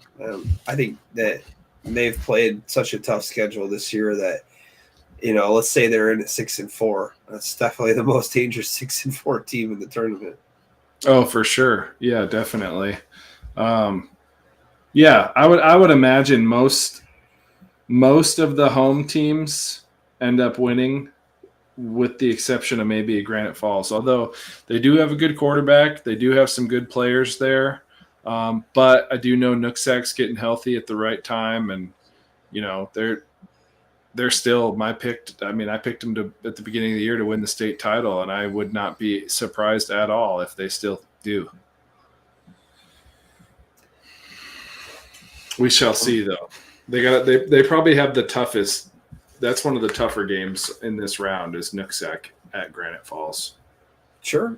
Yeah. I don't think Granite Falls is a bad team at all. They played tough for the first half against Kings, so they've had a tough game on their schedule to this point to get here. So I think you have to take them pretty seriously. I feel really good about, Kashmir, Montesano, Royal. Obviously, I think those teams are probably in the best position to win. Lakeside, considering the way Chelan's kind of offered. I would tend to agree with that as well.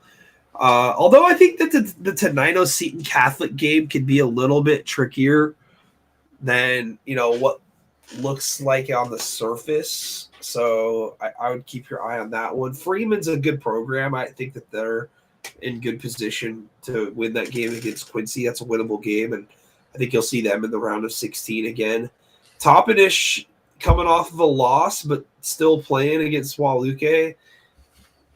Chance to get back into the tournament again. And so you look at who some of these bottom teams are going to be, like a Cannell even or a LaSalle. There's going to be some live dogs potentially coming up here in the round of 16. 1A is deep, man. There's a lot of good teams in 1A.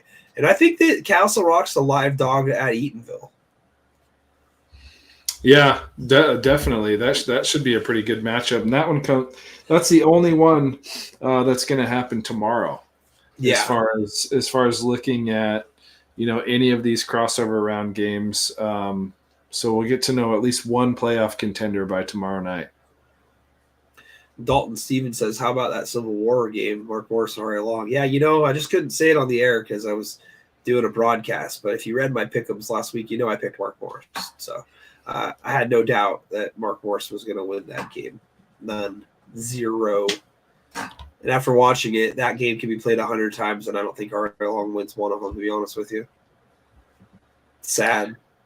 Well, it's a shame that what's his name went down with a knee injury, Trey, to begin the season, because it looked like it was going to be a little bit more promising of it. It was like losing Jake Locker, right? I mean, you lose your best athlete on your team and your main guy.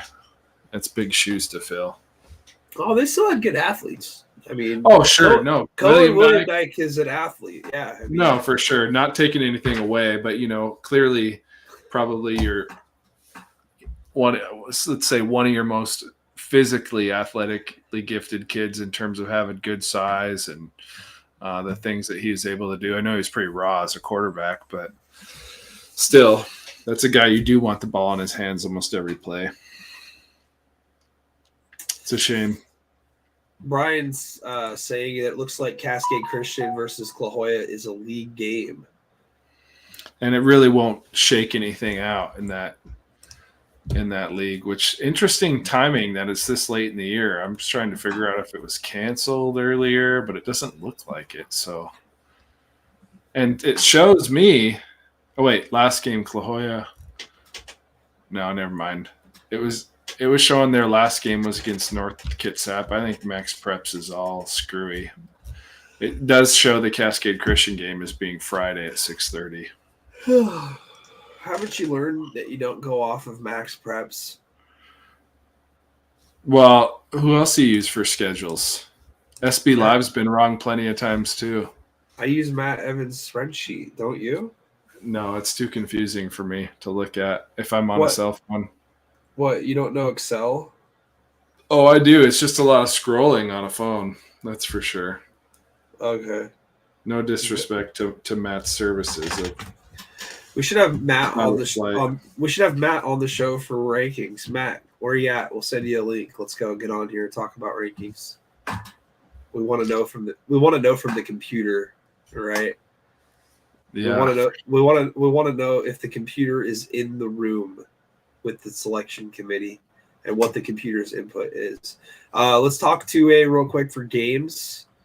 And so Friday, Olympic at Ording, Port Angeles at Franklin Pierce, Renton at Bremerton in the battle of teams whose names ends with TON, Rochester at Woodland, Sammamish at Enumclaw, Stillicum at Highline, White River at North Kitsap. And then Saturday's games, Hudson's Bay at WF West, Ridgefield at Tumwater, Aberdeen at Washougal, and then getting buys into the state tournament, Anacortes, Clarkston, Ephrata, Linden, Othello, and Rogers of Spokane.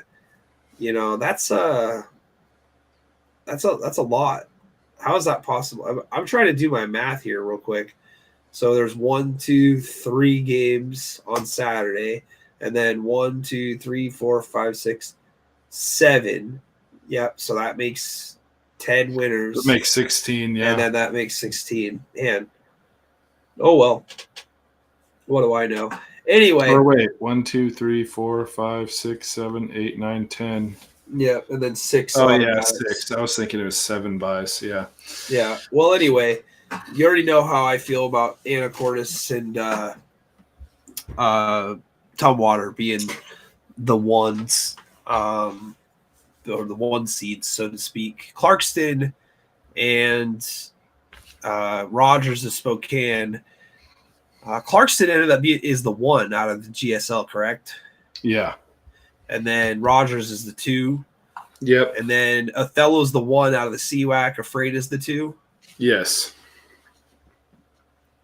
Yeah. We'll see how it all shakes out. But I'd say they all fall somewhere between 8 and 13. Probably. Yeah, back to the games. I mean, I feel pretty good about Tumwater. I also have a feeling, I told you, I think Hudson's Bay ends up winning at WF West. I do.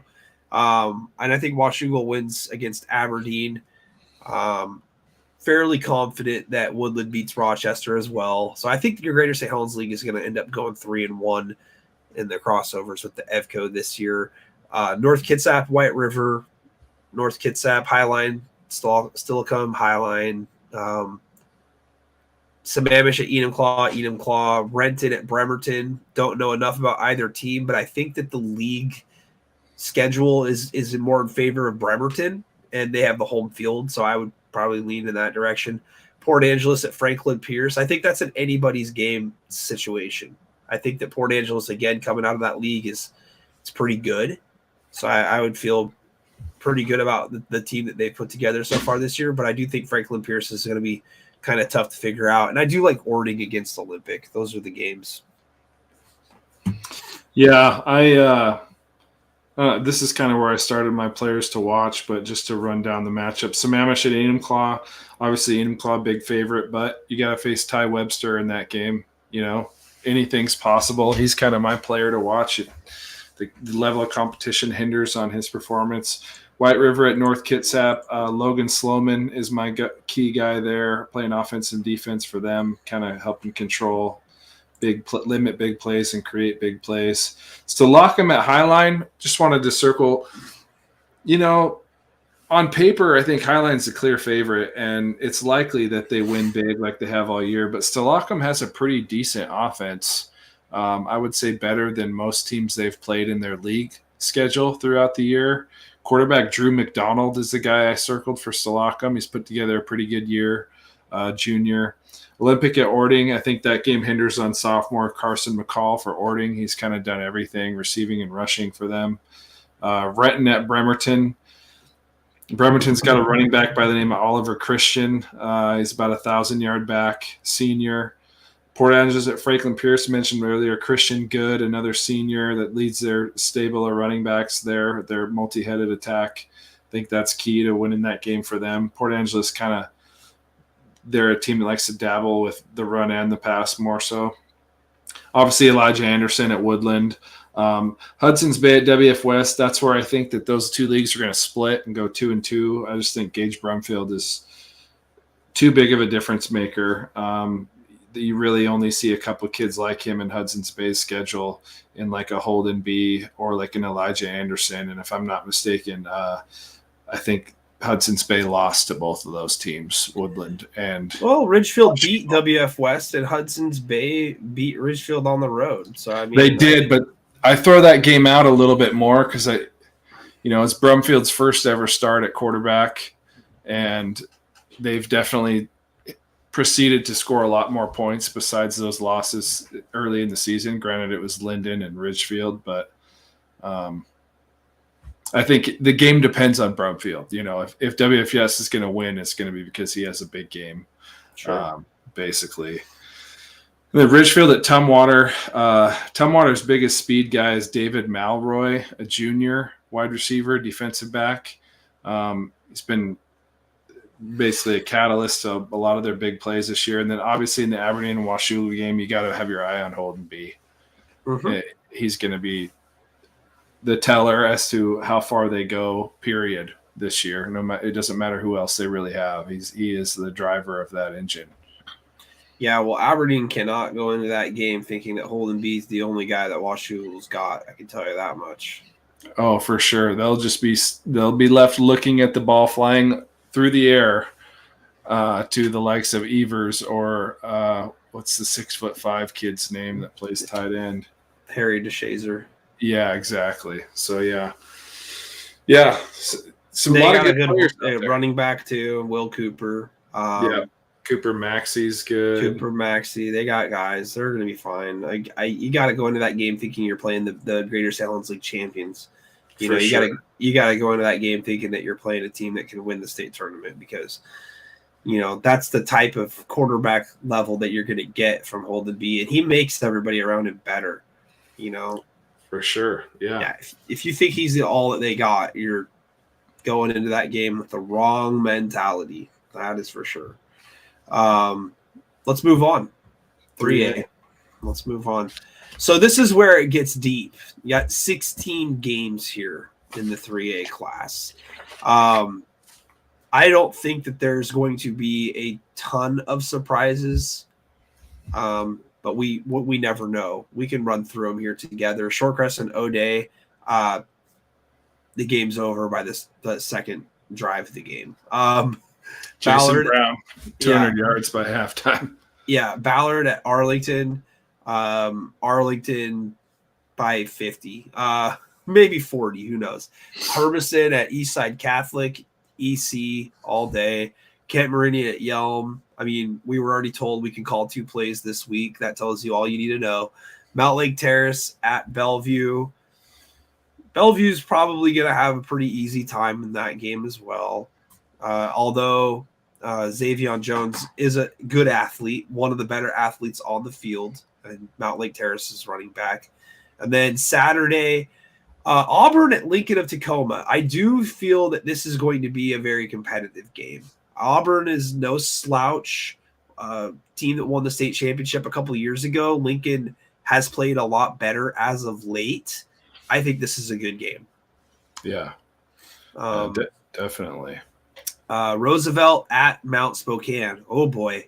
Now this one is definitely going to be a good game. You know, we got the team that's, you know, I guess I won't say head coached by, you know, Michael Bumpus because he's the offensive coordinator, but, you know, one of the main coaches for the team at Mount Spokane. I don't really know a lot about what Mount Spokane can put together based on, you know, all the teams that they've played against this year, but I know that the same can be said about Roosevelt, means that they play on the other side of the Metro League and haven't played a plethora of great teams. I think this one comes down to preparation more than anything else and travel. You know, can you get in your groove? 1:00 on a Saturday, all the way over in Spokane. You know, that tells me that Roosevelt should be taking the trip over Friday and staying the night and getting up and trying to get into your game day routine. And Bodie Gardner is going to be tough to handle. Yeah, that's probably my favorite like individual matchup in the entire slate of games is going to be Ko Patu against Bodie Gardner on both sides of the ball. They're probably going to man Patu up on Gardner one-on-one all game, I would imagine. You know, he's an Arizona commit, legit defensive back, 6'2", great speed.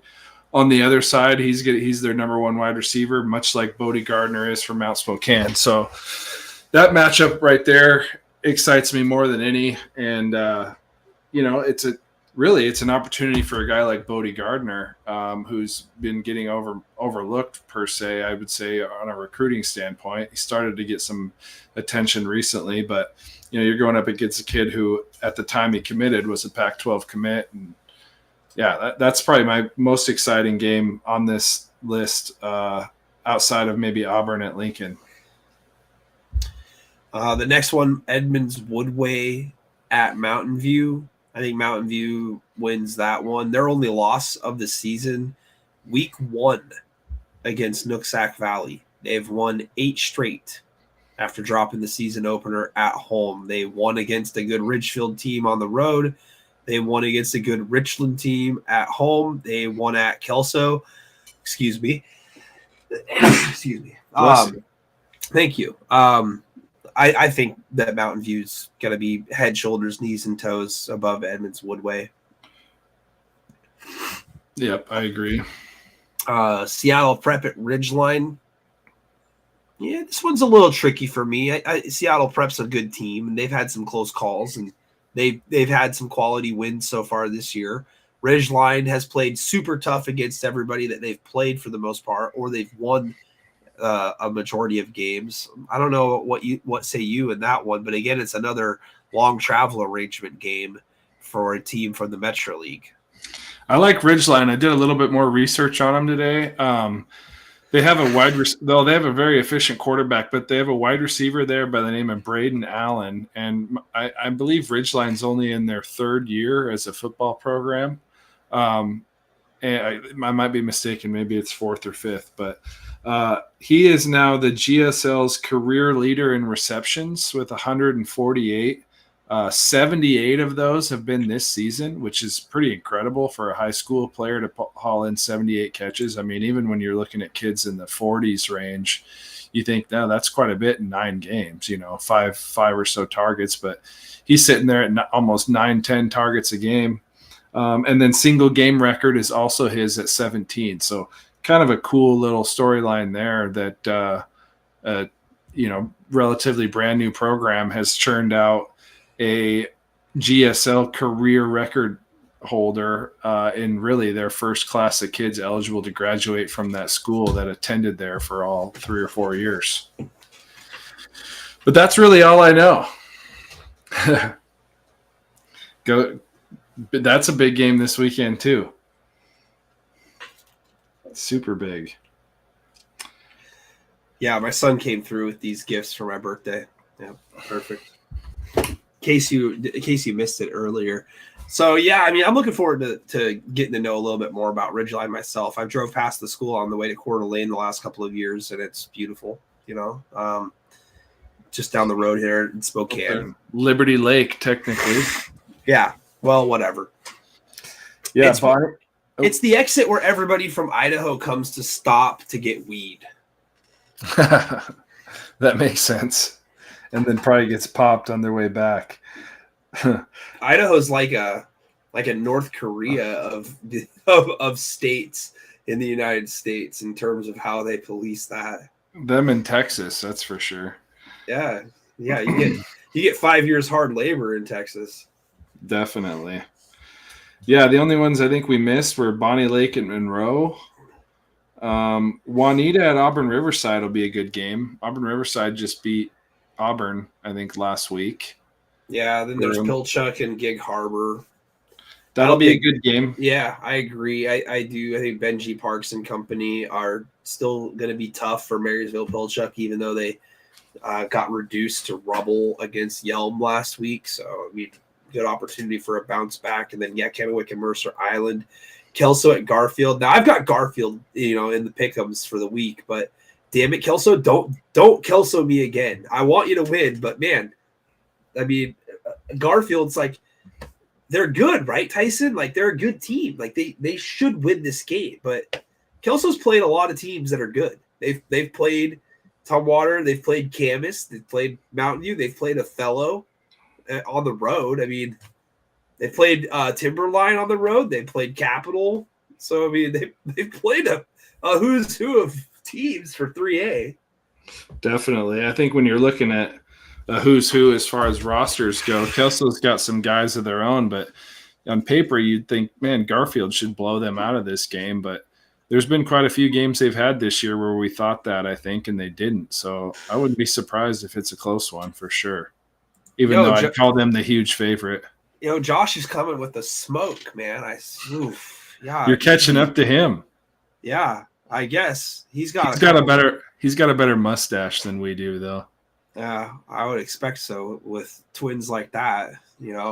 Probably had to grow a thicker mustache. You're actually a birthday twin to the middle Beaner kid. Oh, good. Trevor. He was had one of the few that suffered at the hands of Anacortes not having a varsity program and had to go over, and that year of Anacortes kids had to go over and play at Mount Vernon for a season. Little fun fact there. I love fun facts. Just like Bill Paxton's the only guy to die at the hands of a Terminator, a Predator, and an alien. So that's what you get. Yeah. That's what you get here on the Pigskin Prophets. Oh, and every just a little bit of knowledge to cross over into my other life. Every apple tree that is that is used for production must be created. It is not just grown from a seed, much to many people's misunderstanding. Yeah, well, it sounds like a sumo orange then, because sumo orange is something that was genetically created in Japan, which, by the way, it's freaking delicious. So yeah. Probably huge too, I would imagine. Oh, well, that's why they call it sumo, right? It's like a giant clementine, basically. I bet that's great. Instead of a satsuma, it's a sumo. That's exactly what it is, though. Essentially, Yeah. they took a satsuma and then they took something else and they crossbreeded it, and then you got this. I will say this: Japan's got like some of the finest like food you could possibly get, except for like their black dolphin. I mean, I'm not interested in the black dolphin, but still, like the Wagyu A4 steak, yeah, big fan. The sumo orange, yeah, big fan. Teriyaki, big fan. Sushi, not a big fan. We can get into food later again. We did this last week, but so. It's James rubbing off on us with his cooking shows. Yeah. Yeah, the other game that was really good though, that I don't think we mentioned, Timberline at Ferndale is going to be a great game. You got a disruptor by like Daryl Gibson for Timberline going against an offense like Ferndale's where it's in the box, and that's an interesting one. I'm excited to see the outcome of that game for sure. Yeah, I mean, you could go further down and even go Juanita at Riverside, Auburn, and then West Seattle at Mount Tahoma. Those are going to be a couple of good games as well. I think Mount Tahoma is good. West Seattle's not bad. Yeah, I think 8-2 or 9. I think 7-2 this year. Yeah, their only losses are to Roosevelt and Chief Self? I don't know. I can't remember. I'm not exactly sure, but 75% of the games in 3A are being played on Saturday. So we will have to wait to figure that one out until Saturday night, and then Selection Sunday is upon us. Yeah, Selection Sunday. It's got me excited. It's like Christmas, For sure. All right, let's wrap it up in 4A here. So, yeah, this is where I think that the games are the most competitive, obviously. But Battleground at Sumner, like right away, that's a banger. Bethel at Skyview. Bothell at Emerald Ridge. I think Skyview's in good shape against Bethel. Look out for Rainy Sale, though, in that game. And Roy Lockley. Yeah. They could play spoiler coming from a tough league. Yeah, I think that Skyview rebounded nicely against Battleground, and I think that they also took care of their business against Union, so I like Skyview in that one. Battleground at Sumner, I think Sumner's just so damn battle-tested no matter what. I think that they're just such a gritty team, and I like Battleground. I really do. I think that they've had a good year, but I think that they're like still on the up and coming trajectory. I don't think that they've gotten there quite yet. I love Ethan Adams as a sophomore quarterback for Battleground. I love Jacob Champagne. I think that they've got a good team. It will look easier for them this week after playing Camas. So I do think that they're very live in this game. Guess who comes back, though? Matt Spurbeck. Exactly. The SPSL MVP last year. That's a big lift for Sumner at the right time. That could make them really dangerous, honestly. I mean, at 6-3, if they get in, they're probably like a 12 seed. I mean, I wouldn't want to be, a Bellevue or not Bellevue, but like a Camas or an Eastlake having to play a team like that, or Skyview. Yeah. That looks dangerous if they get past Battleground. It's Spurbeck's healthy and ready to go. Oh, 100%. Yeah, there's a lot of good games. I'm going to go to one this week. I'm going to go to Chiawana at Moses Lake on Friday. God damn. I'm hoping for a rebound for. How is that a game? What's that? Kamiak and Graham Kapowson? No, see, that's the problem, right? That's what I'm going to get excited, right? And I'm going to start getting angry. All right, I don't like that, especially on my birthday, right? But let me tell you something real quick here, okay? This is complete bullshit, all right? Chiawana at Moses Lake should not be a game this week. Both of those teams are super, super good. Chiawana only lost one game this year. Moses Lake only lost one game this year. These two teams should not be playing at all when you've got a fucking Kamiak in the tournament, right? It's ridiculous. Yeah. I don't care if it's D1, 2, 3, 4 crossover, whatever. That is complete asinine bullshit. And then Gonzaga Prep getting a game against Sunnyside. Look, no offense, right, to Sunnyside here, but it's like that should be, the opponent that either Moses Lake or Chiawana plays, right? I mean, they shouldn't have to be playing each other. Though that's one top 10 team that's not even going to get into the playoff bracket. Complete crap. I just can't. I don't agree with it at all. Tahoma at Curtis. I mean, Tahoma is more worthy of, I mean, that's not a win, like the most winnable game in the world. Curtis is certainly very good, but I'm sure you could understand where I'm coming from when you see those two teams matched up. Like, it just shouldn't happen. Yeah, you're losing a top 16 team before you even get there. Kind of reminds me of the Glacier Peak situation last year.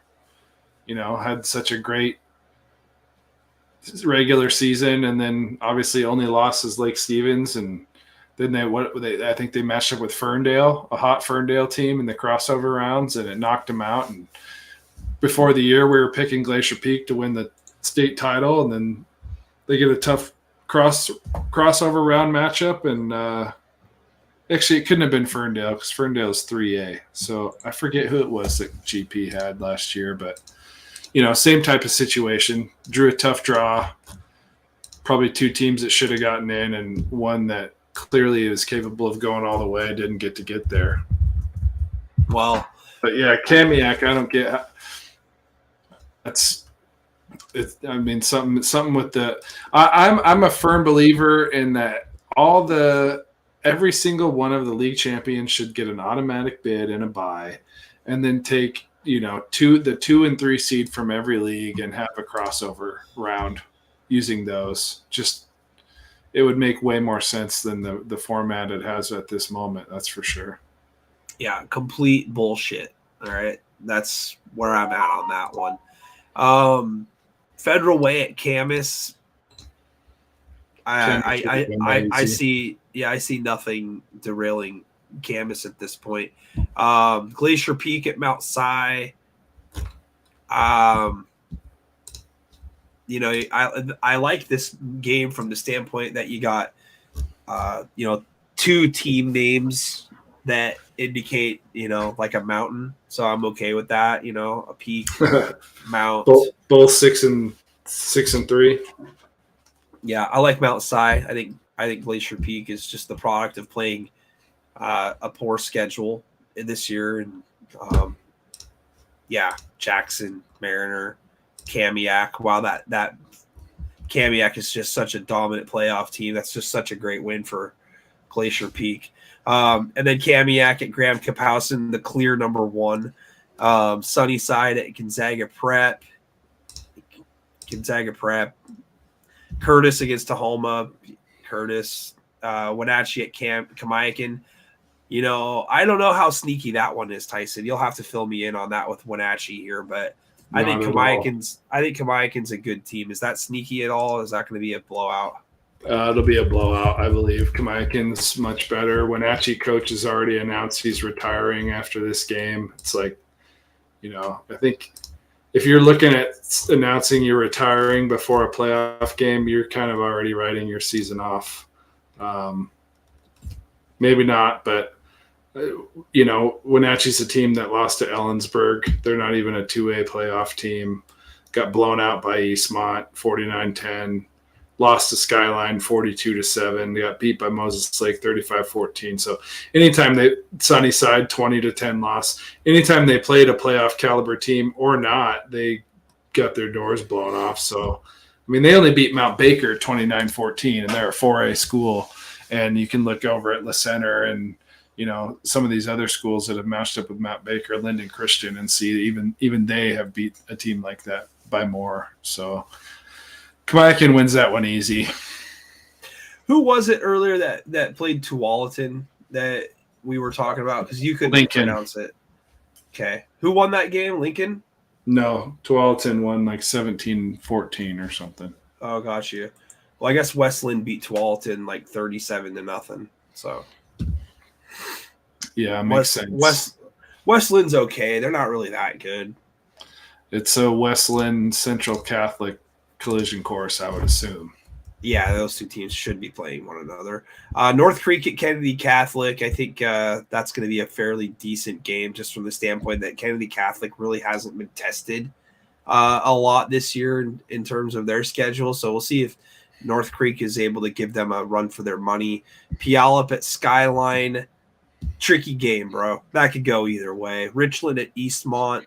I think Eastmont kind of got the short end of the stick here again, with that whole crossover setup that they got there. Richland's a very tough team, a live dog, as you would say, but Eastmont's defense is super good. Kentwood at Eastlake. Yeah, Eastlake should dominate. Olympia at Lake Stevens. I feel like Lake Stevens should win that game pretty easily, but Olympia playing in a very tough league, they've surprised, some teams so far this year with some competition. I don't know what you think about that, but yeah. They definitely, I highlighted a player from them earlier. I think he's, top 5 in the 4A class in tackles and sacks at Cohen Cronk. They are a 3-6 football team, though. Got blown out by Curtis, by Emerald Ridge. Did give Graham Kapowson a little bit of trouble in that game. Only a 27-13 victory for them, and then 2-point loss to Bethel. And Puyallup and Sumner handled them by 20 plus. So they have the potential to play up and give a team a tough game. But if Lake Stevens is playing their type of football, I imagine it'd be a tale of two halves if that situation was to arise. Yeah, James says it's going to be 100-0 between Graham Kapowson and Kamiak. It might not be too far off. Yeah, we might just see Waverly change jerseys. You stole it from my head. You stole it from my head, bro. Give it back, dude. Oh, get out of my head. Yeah, he's just gonna. Yeah, when they swap jerseys at the end of the game. Yeah, he's gonna take that to heart. Yeah, here, Noah Flores, you go play for Kamiak. I'll take your spot. I feel bad. I feel bad making fun of a team, but it's like you said, 1-8 shouldn't be in this group. No. I mean, no. They have no business being in the playoffs at all. None. Yeah. They've done nothing to earn it. They've done nothing to win their way into it. Like, I just don't see it.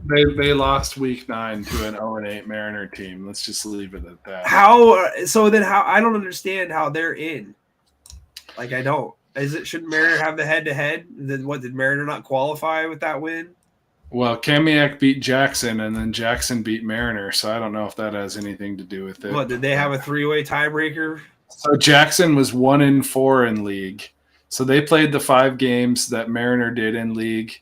Glacier Peak, Lake Stevens, and Kamiak all only played 4 games, and Kamiak was 1-3 in league. So Jackson gets penalty. How is Mariner not in it then? That doesn't make sense because it says here that they were 2-3 in league, but they only had 1 win prior to. It shows to me that Kamiak played Jackson the day after that Mariner played Jackson the day after they played Kamiak and beat him. So I think that's probably wrong, but yeah, either way, I still don't get how that one shakes out the way it does. John, the Westland comment is an inside joke. We know Westland is very good. They're probably the most dominant team in the Northwest. Yeah, for sure. But it's an inside joke. We got a lot of Lake Stevens fans here that take pride in scoring 20 against Westland, so or giving up 40 or something like that. So yeah. Yeah, they're churning out D1 player after. I think their quarterback from last season's at WSU already, and Westland's awful situation. Yeah, Westland's not even any good. They'll probably be every single team in Washington State, I would venture to say. I mean, considering the way they handled Lake Stevens. Yeah, we scored 30 against Westland. So no, but in all seriousness, though, I mean, that is impressive. I think that. What was the score in the last year's game? Was it at Westland? It was like 46-6. Yeah, it was definitely an improvement for Lake Stevens this year. Sure. And then Auntie M, our Lake Stevens insider, says that Lemar is back for this game coming up this week. So, I mean, that means that they should probably beat Olympia by like 50 now then, right? Yeah, I would imagine. Yeah, it was 45-6 in last year's matchup with Westland, at Westland, like you said. What was it? What? 40 what? 45-6. Yeah, I was pretty close, 46-6. I mean, Jesus. pulling this out of the back of my skull here. Yep. No, good job. 39-point spread. I guess I didn't cover. No, this year they closed the gap to, I think, 19? It was 49-30, if I'm not mistaken. Let's see. It was 48-30. You don't even need to look. 49-30. You're off by one Oh, again. come on. Jesus. Third time Christ. tonight. You've been off by 1 point. It's because you're 1 year older. You're just missing that one point. I'm freaking senile. One little brain cell that has gone by the wayside. Yeah, I mean, overall, I'd expect most of the home teams to win these games in 4A. Oh, man, there's going to be some upsets, though, for sure. Sorry. Bethel at Skyview, Bothell at Emerald Bridge, Woodinville at Decatur. I imagine Woodinville wins that game, but Decatur's got a good running back themselves, and Nehemiah Washington, 1,000-yard back. They're 8-1. Obviously got blasted by Kennedy Catholic, I think it was. Yeah, that was the only team that went undefeated in the league. Yeah. But yeah, overall, I mean, for the most part, I think you can circle the favorites. There's going to be one or two outliers, though, I'm sure. What are you doing this weekend? I'm going to probably go out and get myself a steak or something. Maybe go to like Michael Jordan Steakhouse or something like that. Maybe go place some bets at the sports book down at the A Casino. Nice. Well, I'm going to do the Moses Lake Chiawana game on Friday. Bullshit. I might go look for some elk this weekend. I don't know. I don't really have anything planned past Friday that's solid. Well, look, man, you know just as well as I do that you don't look for elk, bro. Like, you sit and wait and hope to God to see an elk. Like, for sure. Well, it's a little easier over here. The territory is a little more open, but, you know, it's just getting – unless you want to go up and compete. And I went to the Clockham in 2020, and I tell you what, being up there is like being in downtown Wenatchee. It's like full-on traffic every single day. I was up there 2020 with my dad sitting in this spot, and we see this guy going by on a four-wheeler like 40 miles an hour, gun strapped to his back, no helmet, like just total Rambo, ripping down this rocky road. And we see this truck coming up the road later. He's like, yeah, like 3 miles down this canyon. Mind you, this canyon runs like, 10 miles down to the Columbia River, and it's just steep the whole way. It's like, this guy's pushing this four-wheeler up the hill. He blew out his tires, and we knew instantly it was that guy that went by us bombing that hill. So you'll see him in places like that, but I prefer to go somewhere where I don't see people and just get to hear the quiet, even if I see nothing. I know what you mean. You called me Pitt? What? I'm trying to figure out what Josh means by that. What'd you call me, Nick? You called me a name? Not that I can recall. Me neither. I don't know. He might have typoed that one. Who knows? But yeah. So enjoy that steak. That sounds delicious. For sure. Yeah, I say he called me out. Called you out. Yeah. No, it wasn't a personal comment. It was just in general. Like, hunting elk is like super tough. Like, it doesn't. For me, for anybody. Like, I'm just saying, one in general does not just go out to the woods and be like, I'm gonna go hunt myself an elk and find myself an elk. It's like you go and you sit in, for like weeks, because elk are always like on the move. You gotta hope that one just passes you by. And you're waiting in the right spot and ready to go, because you ain't walking in and just like seeing a herd of elk or, seeing a couple bulls that you could just, take aim at. So it's not really a personal jab. It's super tough. Mr. Harry Howell asks, Battleground at Sumner thoughts. Just missed it, but we'll go ahead and redo it again here. I think that Sumner is a better football team, and they're better tested to this point. That doesn't mean that Battleground can't win. The one thing that I do like about Battleground is that they have played Mount Tahoma. They have played Lincoln. They have played Camas. They have played Skyview. They have played tough teams. That is good. The best player on Sumner is back this week, running back Matthew Spurbeck. He won MVP of the league last year. So it's kind of a perfect storm for Sumner in the regard that they're getting their best player back and they've got the home field in this game. I don't know if Battleground has what it takes to get this win. I think that Sumner does get it, but I do still think that Battleground is live. I think that they can win this game. Sumner's defense is not the greatest up to this point, but they have played a lot of teams with really good offense. It's really going to come down to the playmakers in this one, man. That's what I think. Yeah, definitely. Sumner found another identity on the ground.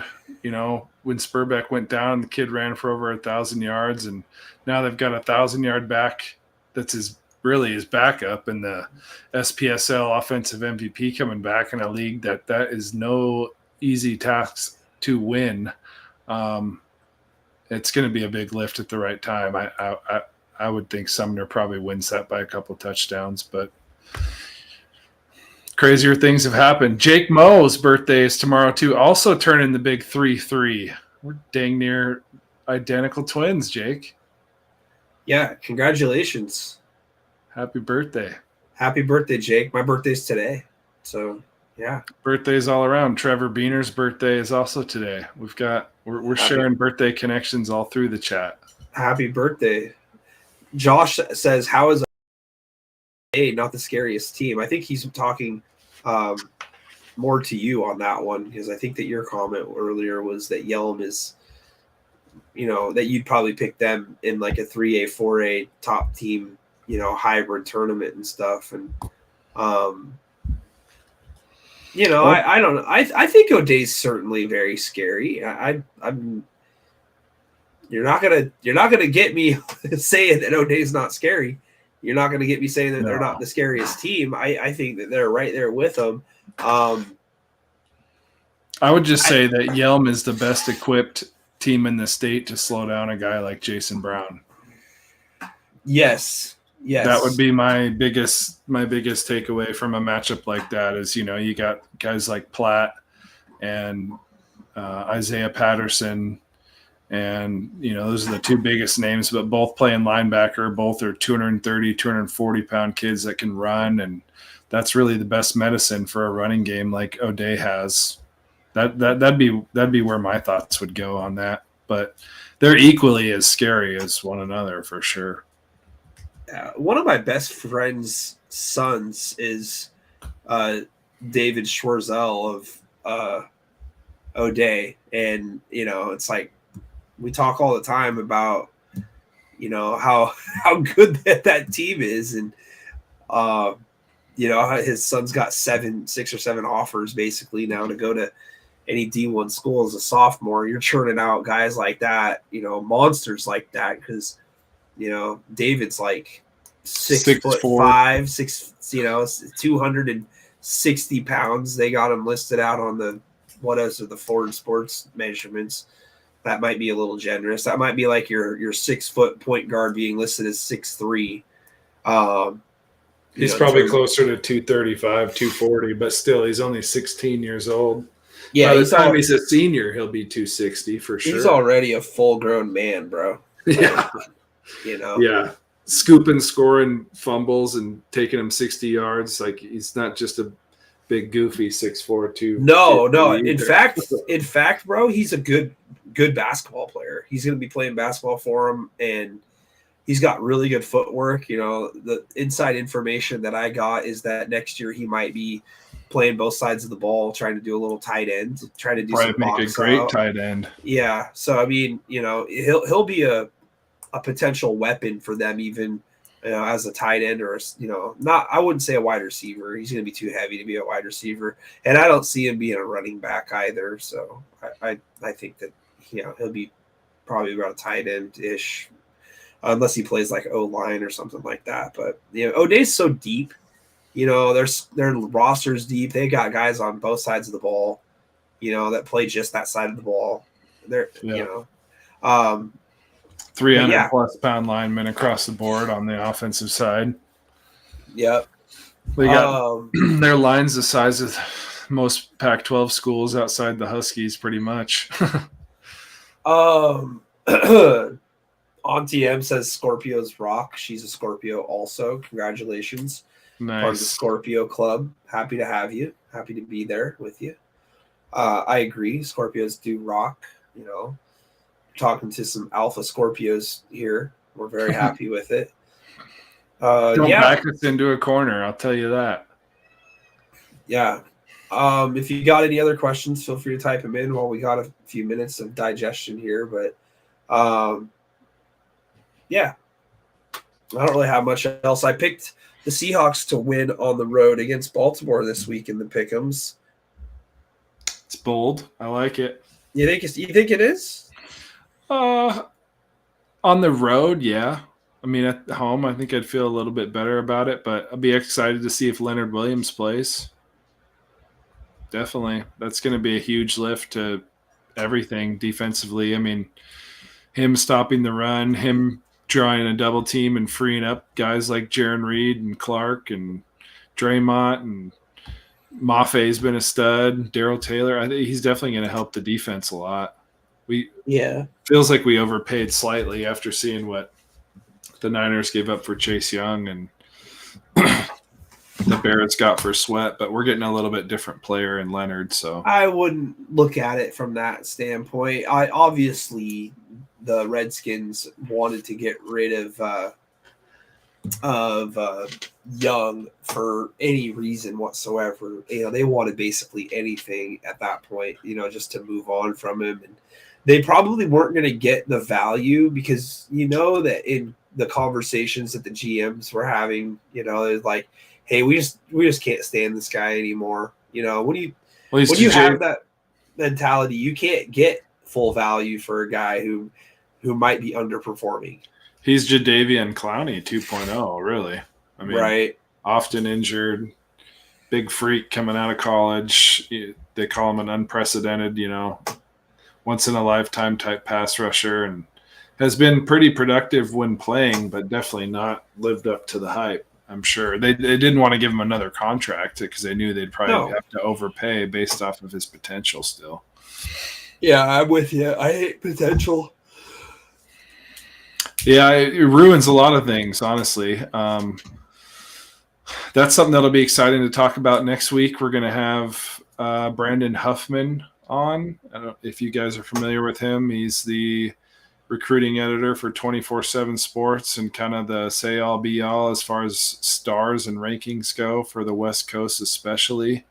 But he's someone who really has a clear-cut picture of potential when we'll get to talk to him a little bit about recruiting. And, I've asked him questions in the past, hey, why isn't this guy getting attention? And it's definitely it's a good thing to listen to because, it kind of can remind us that not always are the really good high school players a good college prospect. And even at that level, all they're basing the risks that some of these colleges are taking on is that potential, even if the film doesn't exactly show that they are the best player on the field. So I'm excited for that. That'll be fun.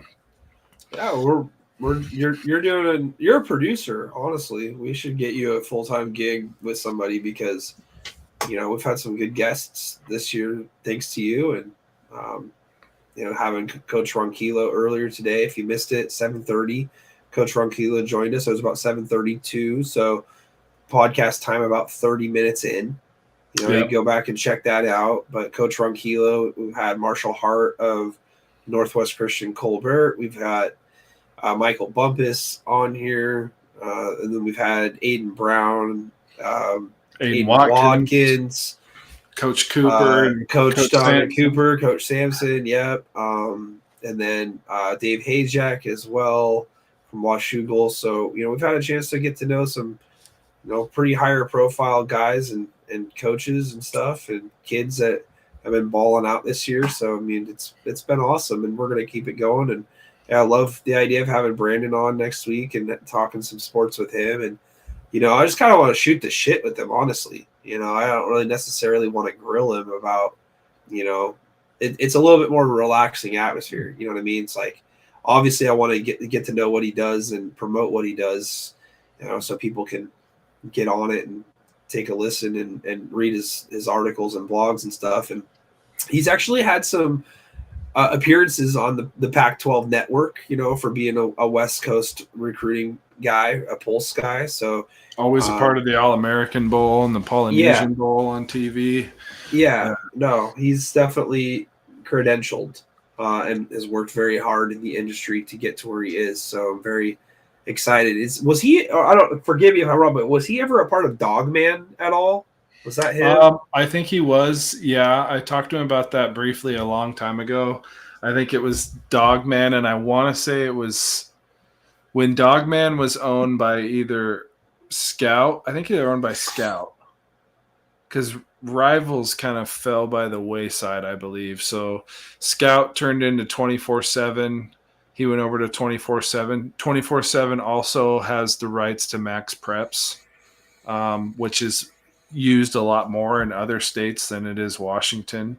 I know, like I talked to him briefly. We kind of have Cascadia Preps here as the 24/7 high school, like article writers and everything specific to Washington. And then you get into some of these other states like going east, and it's more of like a Max Preps is helping cover what's going on there. But he essentially is the kind of the spearhead of most of that operation. I want to say his title is national recruiting editor for 24/7 Sports. And then he's an analyst on the All-American Bowl, part of the selection committee for the Polynesian Bowl. So, he's somebody who has his finger on the pulse really nationwide when it comes to recruits. So when we get to see our Washington boys get rankings from him, that's pretty he's basing that off of looking at kids all over the country. That's pretty telltale. I want to commentate those games. That would be awesome. Yeah, wouldn't it? I don't understand.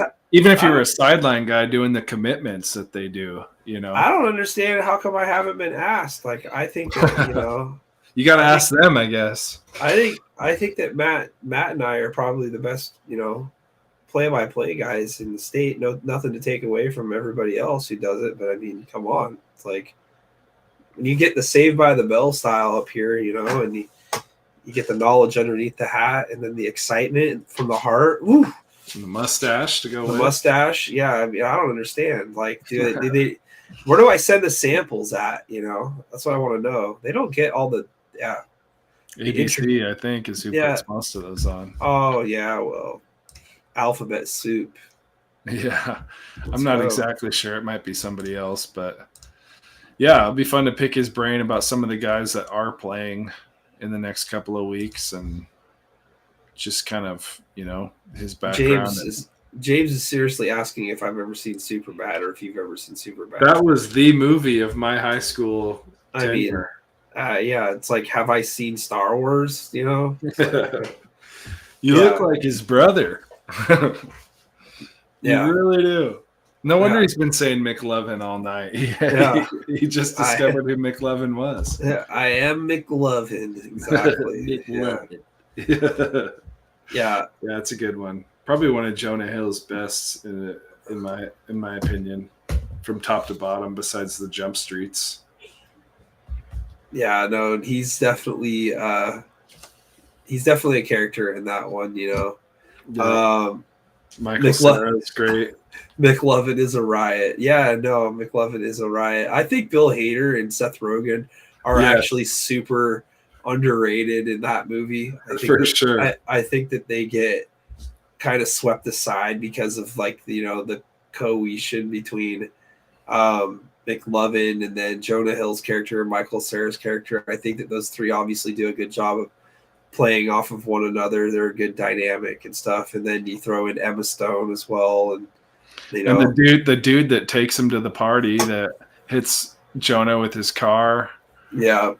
And he's been funny in a few different movies. I forget the other one. What was it? Was it Justin Long? Who was it? I can't remember who it was. No, he was in a movie with I want to say it was like was it? I want to say it was I Love You Man, or yeah, it was I Love You Man. And have you ever seen that one with Jason Stagel? Is that his last name? Siegel? Yeah, and Paul Rudd. Yeah, I must have missed that one. That's a great movie, but that same dude plays a role in that one where he's Paul Rudd's trying to find a best man, and this guy's treated him really good, but Paul Rudd has no friends. But at the gym, the same character, he's got a notoriously like famous part of the movie where he's working this guy out at the gym. Give me everything you got. Give me everything you got. And the guy's benching. And anyways, he's the one that hits Jonah with the car, takes him to the party, gets beat up by the guy, et cetera, et cetera. No, it wasn't Forgetting Sarah Marshall, but Jason Segel is in that movie for sure.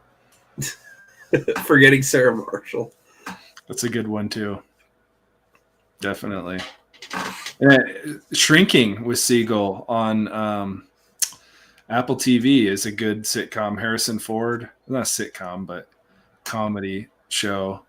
If you haven't seen that one either, that came out last year. About a shrink who doesn't have his life together and gives people crazy advice.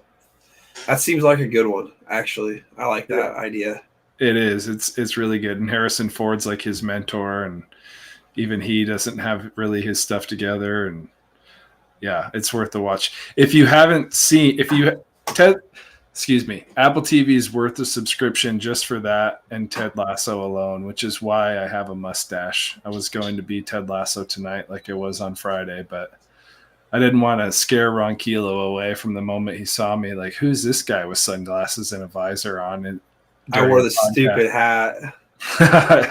I should have done it. The visor is somewhere around here. I don't know where it got put, but I got the full tracksuit to go with it.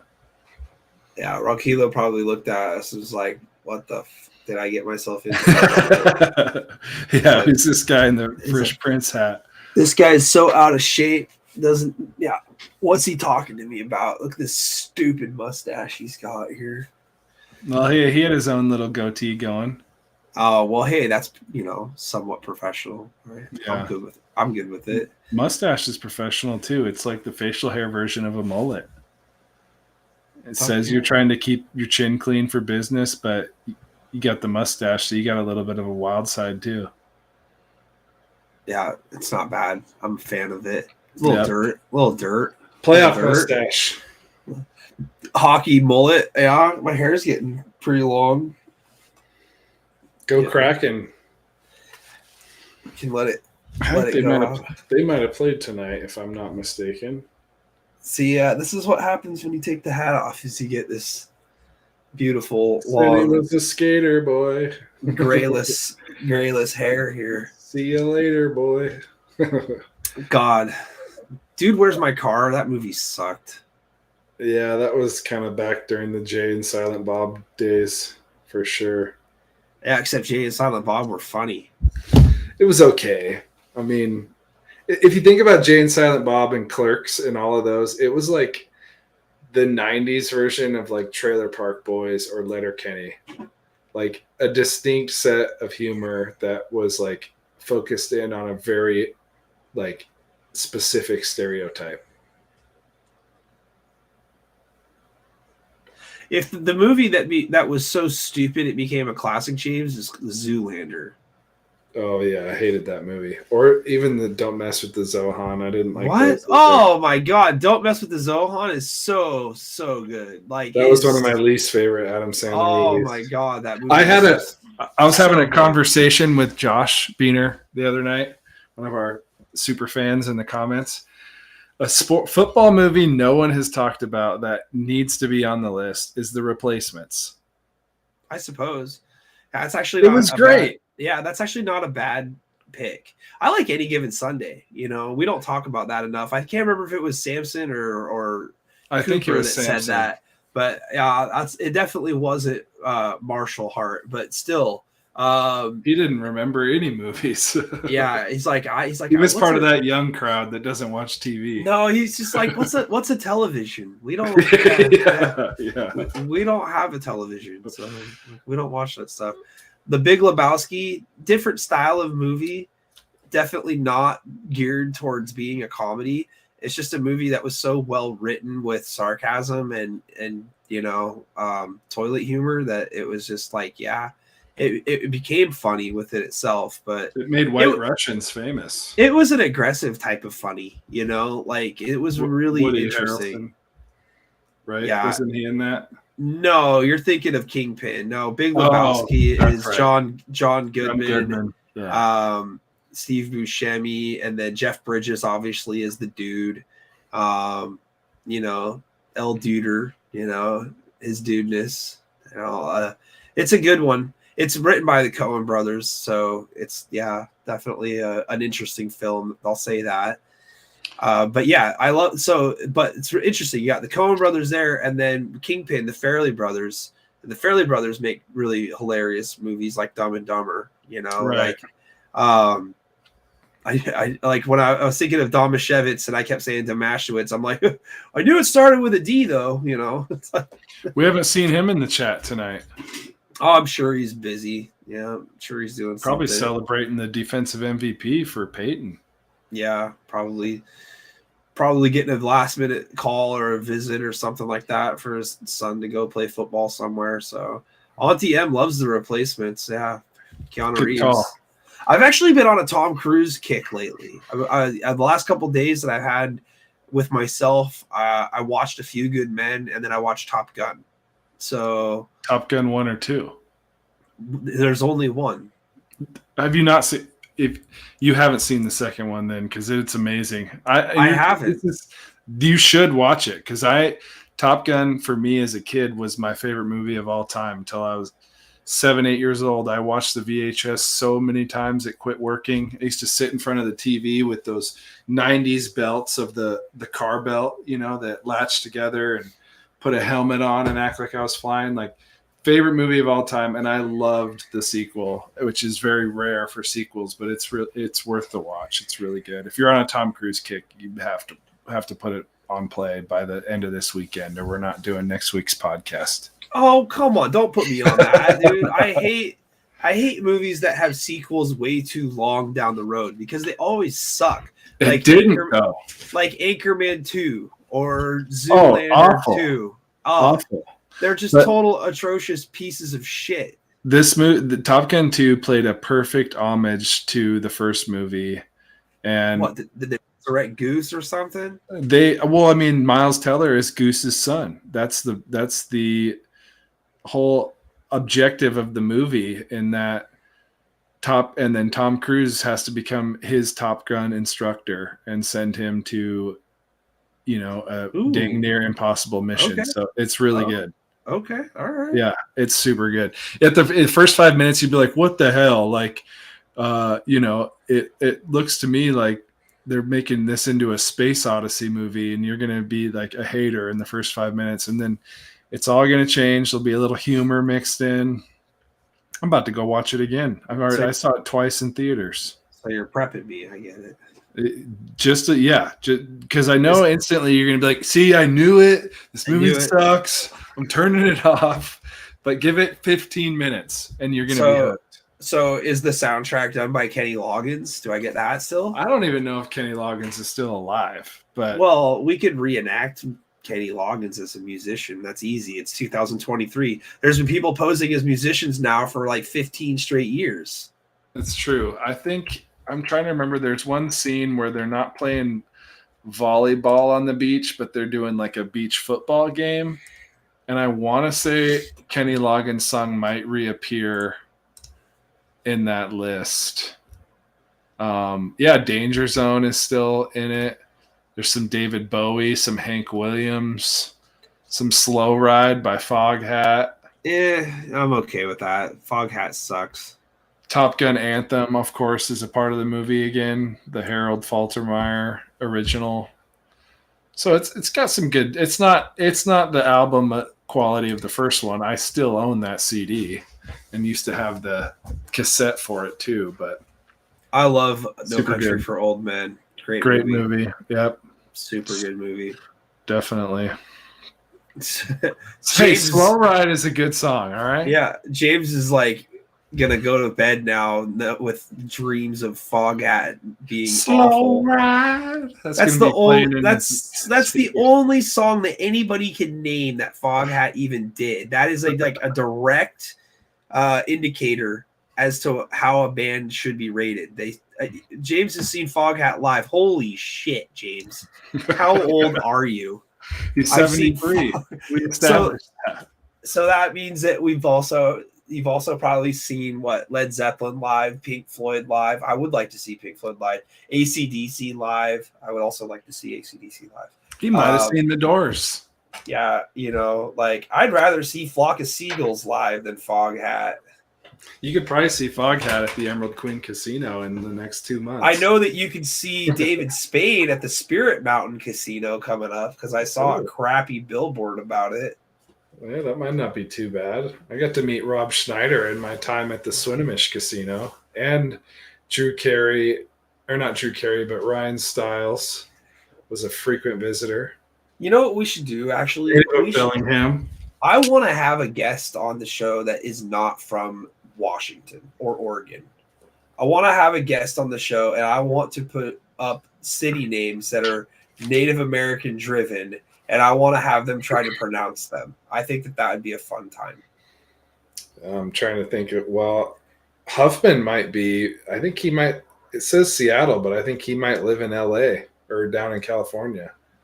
Like, I want to see if someone knows how to pronounce Squim or Snoqualmie or Kalama or even Klatskanai or Wakayakum, right? Hey, how about you got one wrong tonight? Oh, what's that? Walook. Oh, is it Walook? Oh, yeah. Sorry. Now, you're making me think of Lupe Fiasco with the Waluke, but okay. No, I mean, I'm just teasing you, but that just goes to show you how hard it is. Yeah, for sure. No, definitely. It's, I mean, yeah, looking at like Tenasket, I mean, yeah, any of those Chihuahua, like Cheola, I would imagine people would say it something like that for sure. Yeah, there's a ton, On TM, there's a great joke about Hawaii that it's from Joe Coy. If you've never watched Joe Coy live on Netflix, or not live, but his specials are on Netflix, he says you never ask someone from Hawaii for directions for somewhere because all of the names of the streets are like Wala Hakalagalala Lane, and then it's like all these multiple vowel sounding street names. I've never been to Hawaii, so I can't vouch for the validity of that. It's awesome. You got to go someday for sure. Yeah. So yeah, we're considered Howleys over there. That means white people, essentially white devils. But yeah, Hawaii is amazing. And I like the greatest part about being in Hawaii, it was December. Like it was Malay Kaliki Maka basically. And I'd wake up at 6 in the morning, 7 in the morning, and then I would go bathe in the ocean, like literally, because we were like staying not in a resort. We were staying at an Airbnb, and it was literally right on the ocean. It was directly across from the Polynesian Center. And yeah, it was incredible just to wake up and do that, get that salt water on you. And the sand is like super gritty and like white sand essentially. And my son was freaking out. Has such good skin. Yeah, my son was freaking out because there was like some sea lions that were swimming around and stuff while I was in the ocean, and he thought that they were gonna like come up and pull me under and kill me or something like that. So I was just like, "Yeah, that's okay, buddy. I'll come out. Here I come." But yeah, the Polynesian Cultural Center across the street. It's very touristy, right? It's a dry area. Like they didn't sell alcohol there and stuff. It's a super touristy area, but it's definitely worth it, especially since I am a tourist. But yeah, very, very cool. I would totally recommend it. And it was actually pretty affordable. So, I mean, it wasn't bad at all. I'd recommend it. I wanted to go and like ride a sea turtle. Apparently you can't touch them. You're not allowed to touch the sea turtles or do anything like that. You can't mess with any of the wildlife. It's kind of like the Galapagos. I've always wanted to go and sit on a Galapagos tortoise. They're like 300 years old, 600 pounds. I just want to know what it's like to ride on the back of a tortoise shell. Hey, might as well strap up a saddle and go ride a Komodo dragon while you're at it. Right. Well, see, here's the difference, right? A Komodo dragon is poisonous and will eat me and kill me. The tortoise will not. So I'll take my chances with the tortoise rather than the. Of course, a Komodo dragon would be great, but if that should be a mascot name. I don't know why it's not. The Komodo dragons. Yeah, the Komodo Island Komodo dragons should. Yelm should change their mascot name to the Komodo dragons. I think actually because there's no tornadoes there in Yelm. So supposedly there was in like the 90s or something. I remember. Didn't we ask Erie on that story last year or somebody down there? I don't know. There was one in Port Townsend a few years ago. I remember that. There was a big mountain eruption, and then nobody's called the volcanoes. Yeah, right? It doesn't. Yeah, that should be like out there in Morton White Pass, Toutle Lake area. Yeah, the Toutle Lake, Mount St. Helens is the volcanoes. Yeah, something to that degree. But yeah, the Komodo dragons, I'd be the tortoises would be awesome too. I'd take the turtles, the tortoises. Although that indicates you're slow. Hey, slow and steady though. You need a team that wants to just pound the rock for 4 yards of carry. That'd be perfect. Yeah, I don't know if you're one. Yeah, I don't know if you're one of those people that like. I root for the hare, right? It's like get up. It's like you're 20 times faster than this tortoise. You should totally win. What's your problem? That should be able to ride on his back the whole way there and then just jump off at the finish line. Yeah, he's just lazy and just messed around. It's a metaphor for life, obviously, but it's like I root for the hare. It's like, what's your problem? Well, it must be the hare from Alice in Wonderland. Yeah, exactly. Yeah, the rabbit hole goes deep, Tyson. For sure. Just we could go deeper and deeper into the rabbit hole of obscurity. We've been there for about 20 minutes now. But yeah, I like doing this too. I like just getting together and shooting the shit about life and about stuff that is entertaining to me and things that aren't entertaining to me. That's for sure. Like Foghat's not entertaining to me. I'm sorry. Like Foghat was worn out before I was born. So. Slow ride. They're a tortoise. It's a slow ride. I guess you're right, 100%. I'd rather listen to Heart, Yeah. Like I'd rather listen to Fleetwood Mac, Hey, Fleetwood Mac's legit. I agree. Stevie Nicks last year. She was a good time. I saw Rush live once. That was awesome. I thought that Neil Peart was a phenomenal drummer. And was that Key Arena? No, it was White River. Yeah, White River Amphitheater. Nice. Yeah. Because you're young, you haven't lived enough. It's my 40th birthday, and I'm being called young. Oh, thank you, James. I appreciate that. I've seen a lot of good music, James. I'm a music buff. Believe me, I know that Foghat sucks, and I know how many good bands and musicians there are for sure before this.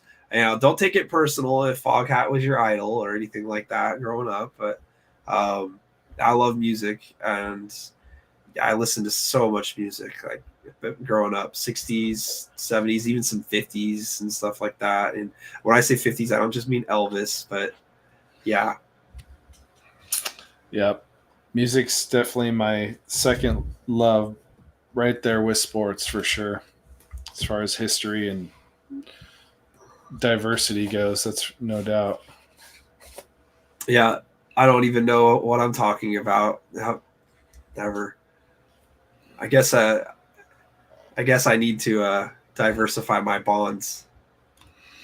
Who did he say that? Jethro Tull? I've heard of them. Don't know their music. Obviously, know Led Zeppelin. You know who you're talking about. Jethro Tull. Ugh. I couldn't name a single song. I'm gonna have to look up their catalog on the good old Spotify. Jethro Tull. Do you know who that is? Yeah, but I mean, I never got into them. That wasn't really my jam. But yeah, Their lead guy looks like freaking Breaking Bad. Walter, whatever his name is, the main character. Walter White. Yeah, 100%. Looks exactly like him. Same goatee, bald head, same square framed glasses. Just saying. Thick as a brick, aqua lung. Interesting. Ian Anderson. I know Ian Anderson, the pitcher in the major leagues. I know Elijah Anderson, the running back in the Greater St. Helens League. From Woodland. Yeah. He could probably find a bunch of guys in Woodland that can put up a better band than fucking Foghat. Oh, love it. The Who's okay. They're good. The Who's okay. I'm okay with Townsend and company. I don't mind them at all. Daltrey, right? I went and saw Dead and Company this summer, and it changed my feelings on their music for sure. Although I think it's because I might get some hate for this, but it's because John Mayer made their music way better. That was a great show. And James isn't satisfied until we call the Who or Foghat the greatest band in the history of bands, I guess. The Who? Who are you talking about? Who are they? Who are you? Yeah, I guess I don't know. I guess I've never listened to music before. Of course, Jimi Hendrix is fabulous. Jimi Hendrix is Jimi Hendrix. Of course. It's not even a question. Let's just leave it at this. There is also good new age music too. You can't just look at it like the younger generation, like they're a bunch of whippersnappers and none of it's good. There's definitely a lot of still current modern day music coming out that is as good as anything in the history of music. I'd throw Chris Stapleton up there with anybody in history as far as talent goes. Seeing him a couple times, a show of his will transcend your opinion on not only being great at guitar, but as far as a vocalist, it's an instrument all in itself that I've never heard anybody play. James, I like all kinds of music. Rap is definitely something that is more in my teens and my 20s and stuff that I was interested in. There's definitely good rap, though. There's plenty of things that I do enjoy. But if you want to talk about music, right? Music that I actually like a lot. I love Pink Floyd. I love AC/DC. I love Aerosmith. I love 80s hair bands, a lot of 80s hair bands. I also like the Philadelphia jazz style of Hall & Oates. I think Hall & Oates is fantastic in so many ways. I love Bob Seger. I love Grand Funk Railroad, America. I could go on and on about the different bands that I enjoy. Creedence Clearwater Revival, one of my favorites. Yeah, I could keep going. There's so many good bands. That Creedence is one of my favorites. I love Creedence a lot. Bad Company, I think.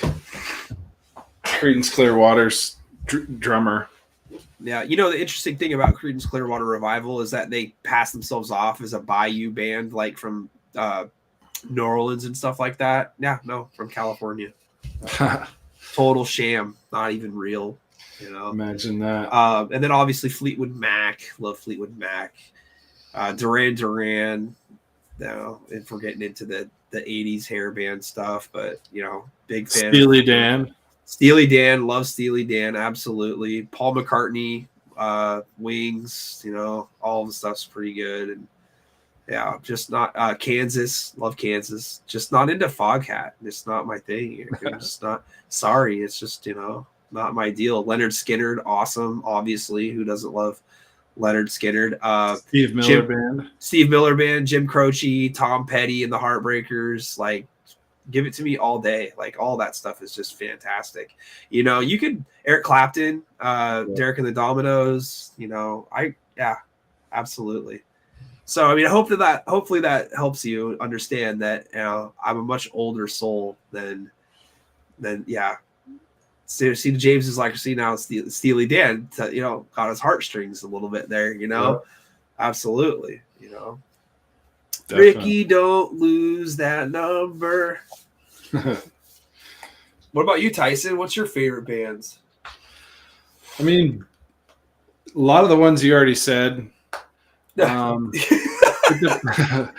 you said. I definitely these days mess more with like the country stuff overall. Like I've probably been to more Eric Church shows than anything. Anything like I mentioned before, anything John Mayer adds his guitar to is some of my favorite music of all time. Love Stapleton. There's a lot of new guys up and coming that I really like. Larry Fleet is incredible. If you've never heard of him, I recommend checking him out. Some of the more poppy country I still do enjoy, but those guys I consider more to be like songwriter type individuals. Most played classic rock band in the last year for me is probably definitely AC/DC, just diving deeper than the traditional hits that they put out. Oh yeah, Whole Lot of Rosie. Yeah. I mean, there's so many you can name. I really loved like the Doors when I was little. It's one of the first classic bands my dad introduced me to, and he's like, I saw the Rolling Stones, I saw the Doors. The Doors were way better. He said the best one he ever saw was Bruce Springsteen in person. But yeah, overall, my like music going experience, one of the best shows I've seen live is Brothers Osborne, who did, I think, halftime for like the Pro Bowl or Super Bowl a couple years ago. So good live. The brother, the long hair, amazing guitar player. That was at Showbox Soto in Seattle, a really intimate venue, super fun.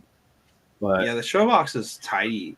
It's tight quarters. It makes for a really fun viewing experience. What's the one down? Is it El Corazon or something? Corazon, something like that. Yeah, that's another further down the road. Yeah, it's closer to the freeway, and then obviously the Crocodile, downtown and stuff. There's a couple good places there. Emerson, Lake and Palmer, absolutely. That's okay. Not bad. Not too familiar with that one.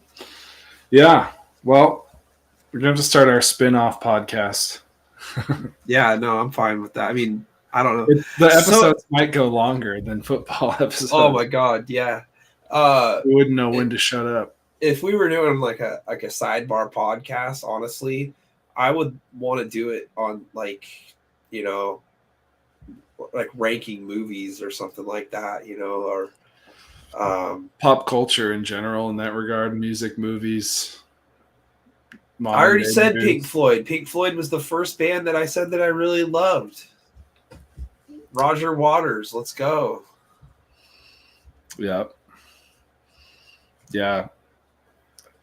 I love all music. Definitely can find something in any genre that I appreciate. I loved smooth jazz growing up. My dad was a big smooth jazz guy. And you're all good, James. On me. I'm sure you're 3 Long Islands deep right now. It's all good. I wish I was 1 Long Island. I'm just looking for that juice box. Dang it! Yeah, where is it? I didn't stop at the store either. So I've actually been pretty soberific lately. So Joe Walsh is all right. My Maserati does 185.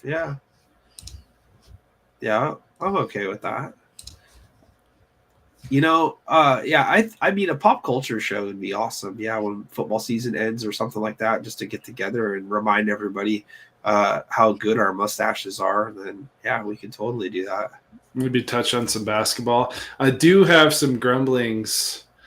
If we wanted to, basketball is tough I think because there's so much going on through the holidays and stuff. But Well, there's games almost every day. There is. I do have a guy that wants to do a baseball show. Like what? High school? Yeah. Oof. So I don't know. He's a coach himself. He's usually in our chat, Andrew Bighouse from Oak Harbor. Gotcha. He coaches at Oak Harbor, but he's like, dude, I would love that. And it actually could be kind of fun. Just seeing, someone like Corbin Carroll. Obviously, he was a high school baseball player in Washington just a few years ago, and now was in the World Series, is probably their best player. Could be fun. Definitely don't know as much about prospects, but I don't know. Anyways, come join us for Brandon Huffman next week. One thing at a time. Yeah. Is there going to be another show since the playoffs are happening? Absolutely. Yeah. Next week we'll do another show. Yeah. I'm not sure what time we're going to do it, but let's create a bigger dance that is movies versus music. I mean, you're talking like movies against movies and then music against music and then or movies against music. You've got two sides to the bracket. You've got a 1 seed that's music, 1 seed that's a movie, 2 seed that's a movie, like 16 in each one. Or 16 of each. A 64-team bracket. I don't feel like that. No, I don't feel like that's like. I don't feel like you could do that. The single question you ask is which one could you not live without out of these two? And you got to go boom, boom, boom, boom, boom, boom, boom, all the way to the end. We're talking about something completely different, though. Here, I think. I don't know. We can discuss. It'd be fun, little sidebar bracket challenge if we're on sidebar material, which that will be live next week. If you watch this, I'm gonna do the bracket challenge again. I will post it. We'll have Nick post it on his Facebook or something too. Yeah. And for all you fans, I say fans, like I have fans, but you do. For the listeners, you went into that burger joint and you were recognized, so I recognized him. Let's clear the air on that. But I recognized his license plate. But it'd be fun to get everybody involved in the bracket challenge and see if another player beats us again. Yeah, that'll be a lot of fun. Yeah, you'll get to see us again next week. Absolutely. I'll be wearing my I Hate Fog Hat shirt. His slow ride t-shirt. Yeah, my slow ride but fast skip. I recognize a 40-year-old. Now I don't know that I know who said it, but I don't know who said it. I know whose handle that belongs to. Oh, that's okay. I think he's talking about me. Yeah, it's either a he or a she. I'm not sure. Uh-oh. It's good to be recognized. No doubt. James is all of a sudden not into Fog Hat. I love it. Yeah. He wants to be very clear on that. Yeah, Fog Hat sucks. I agree. Is Fog Hat like the 1970s Nickelback or what? Oh, yeah. People secretly loved them but can't admit it. Yeah. Jake Moe wants to do the bracket challenge for playoffs. Let's do it. So. Yeah, it'll be posted on Twitter, Jake. I'll even send you a direct link in the DMs because he's been kind of filling in for Devin the last couple of weeks for me. On Fridays, I'm getting Jake Moe. This game's this score. This game's this score. I'm like, dude, I don't even have to do any research. Jake's part of the team at this point. Yeah, love Jake's always been part of the team. Happy birthday, Jake. Appreciate you and your support. Enjoy your 33rd birthday. You and Tyson sharing Scottie Pippen jerseys this year. So Roger Craig. Yeah, I'm gonna show everybody Jamal Adams. My wife got me this beautiful Michael Jordan calendar. Super happy. And then the Sonic Care toothbrush. This show has not been sponsored by Philips, but again, I'm gonna go try this bad boy out here. I don't know if it's charged up or not. And then my son gave me the I-5 sign known as the UW. That's happy got to go about on that. the podcast wall right there. It's gonna go there. Yep. And then absolutely we've got the Seahawks playing cards. So super happy. But Are there any 12s in that deck? Ooh, there's jokers. There you go. Yeah. We'll make It's a probably joker. Blitz. So a 12 I think would technically be a queen.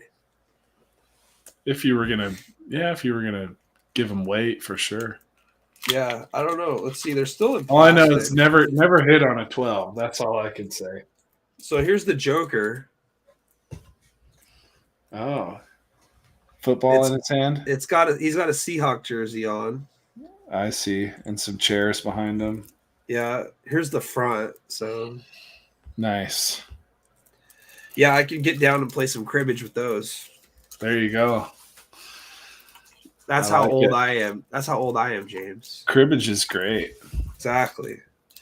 If you don't know how to play cribbage, then just get the hell out of the podcast chat. Yeah. Go play gin rummy or something. Yeah, just kidding, Jake, if you don't know cribbage. All right, buddy. Well, I think I'm going to call it a night. Go get a glass of milk. And, we ad-libbed for 40 minutes. It's a good time to wrap it up. Oh, hey. We could have shut it down earlier when we were done talking football, but I just like talking with you so much that I figured I would do it. Appreciate it. What's the 1A and 2A predictions? You'll have to rewatch. I don't have the energy to think about it again. All I think is that I think that the 1 seed and the 2 seed is Tumwater and Anacortes. I don't care which order, as long as it's 1 and 2. So yeah, and it's Royal and a toss-up for this 2 seed and 2A. Among maybe 4 teams. Yeah, but all right. Until next week, buddy. We're gonna go out on Twitter this week. I think I'm gonna post at the end of Saturday night while I'm out having my Michael Jordan steak. I'm gonna be thinking about how I would seed the 16 teams in 2A for sure, and I'll be posting that. And if I feel frisky, I'll do the other ones as well too. So put out my predictions. And then we'll see how it goes Sunday. And then we're going to come on back with Brandon Huffman next week. Maybe we can get Matt Evans on here for a little bit 3-dimensionally to talk about how the seating committee did.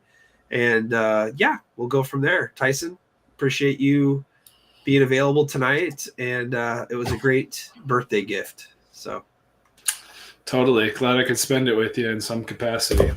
All right. Well, here's the 40 more. Hope you all have a good evening. That is Tyson McCallum, Recruit Radar PNW on Twitter, and I am Nick Sisson of N2 Media. This has been Pigskin Profits. Thank you so much for being with us. Rewatch. Coach Ronquillo was our guest earlier of Yelm High School, and it was a pretty easy, fun-going interview. So thanks again for watching, and we'll see you next week. Cheers.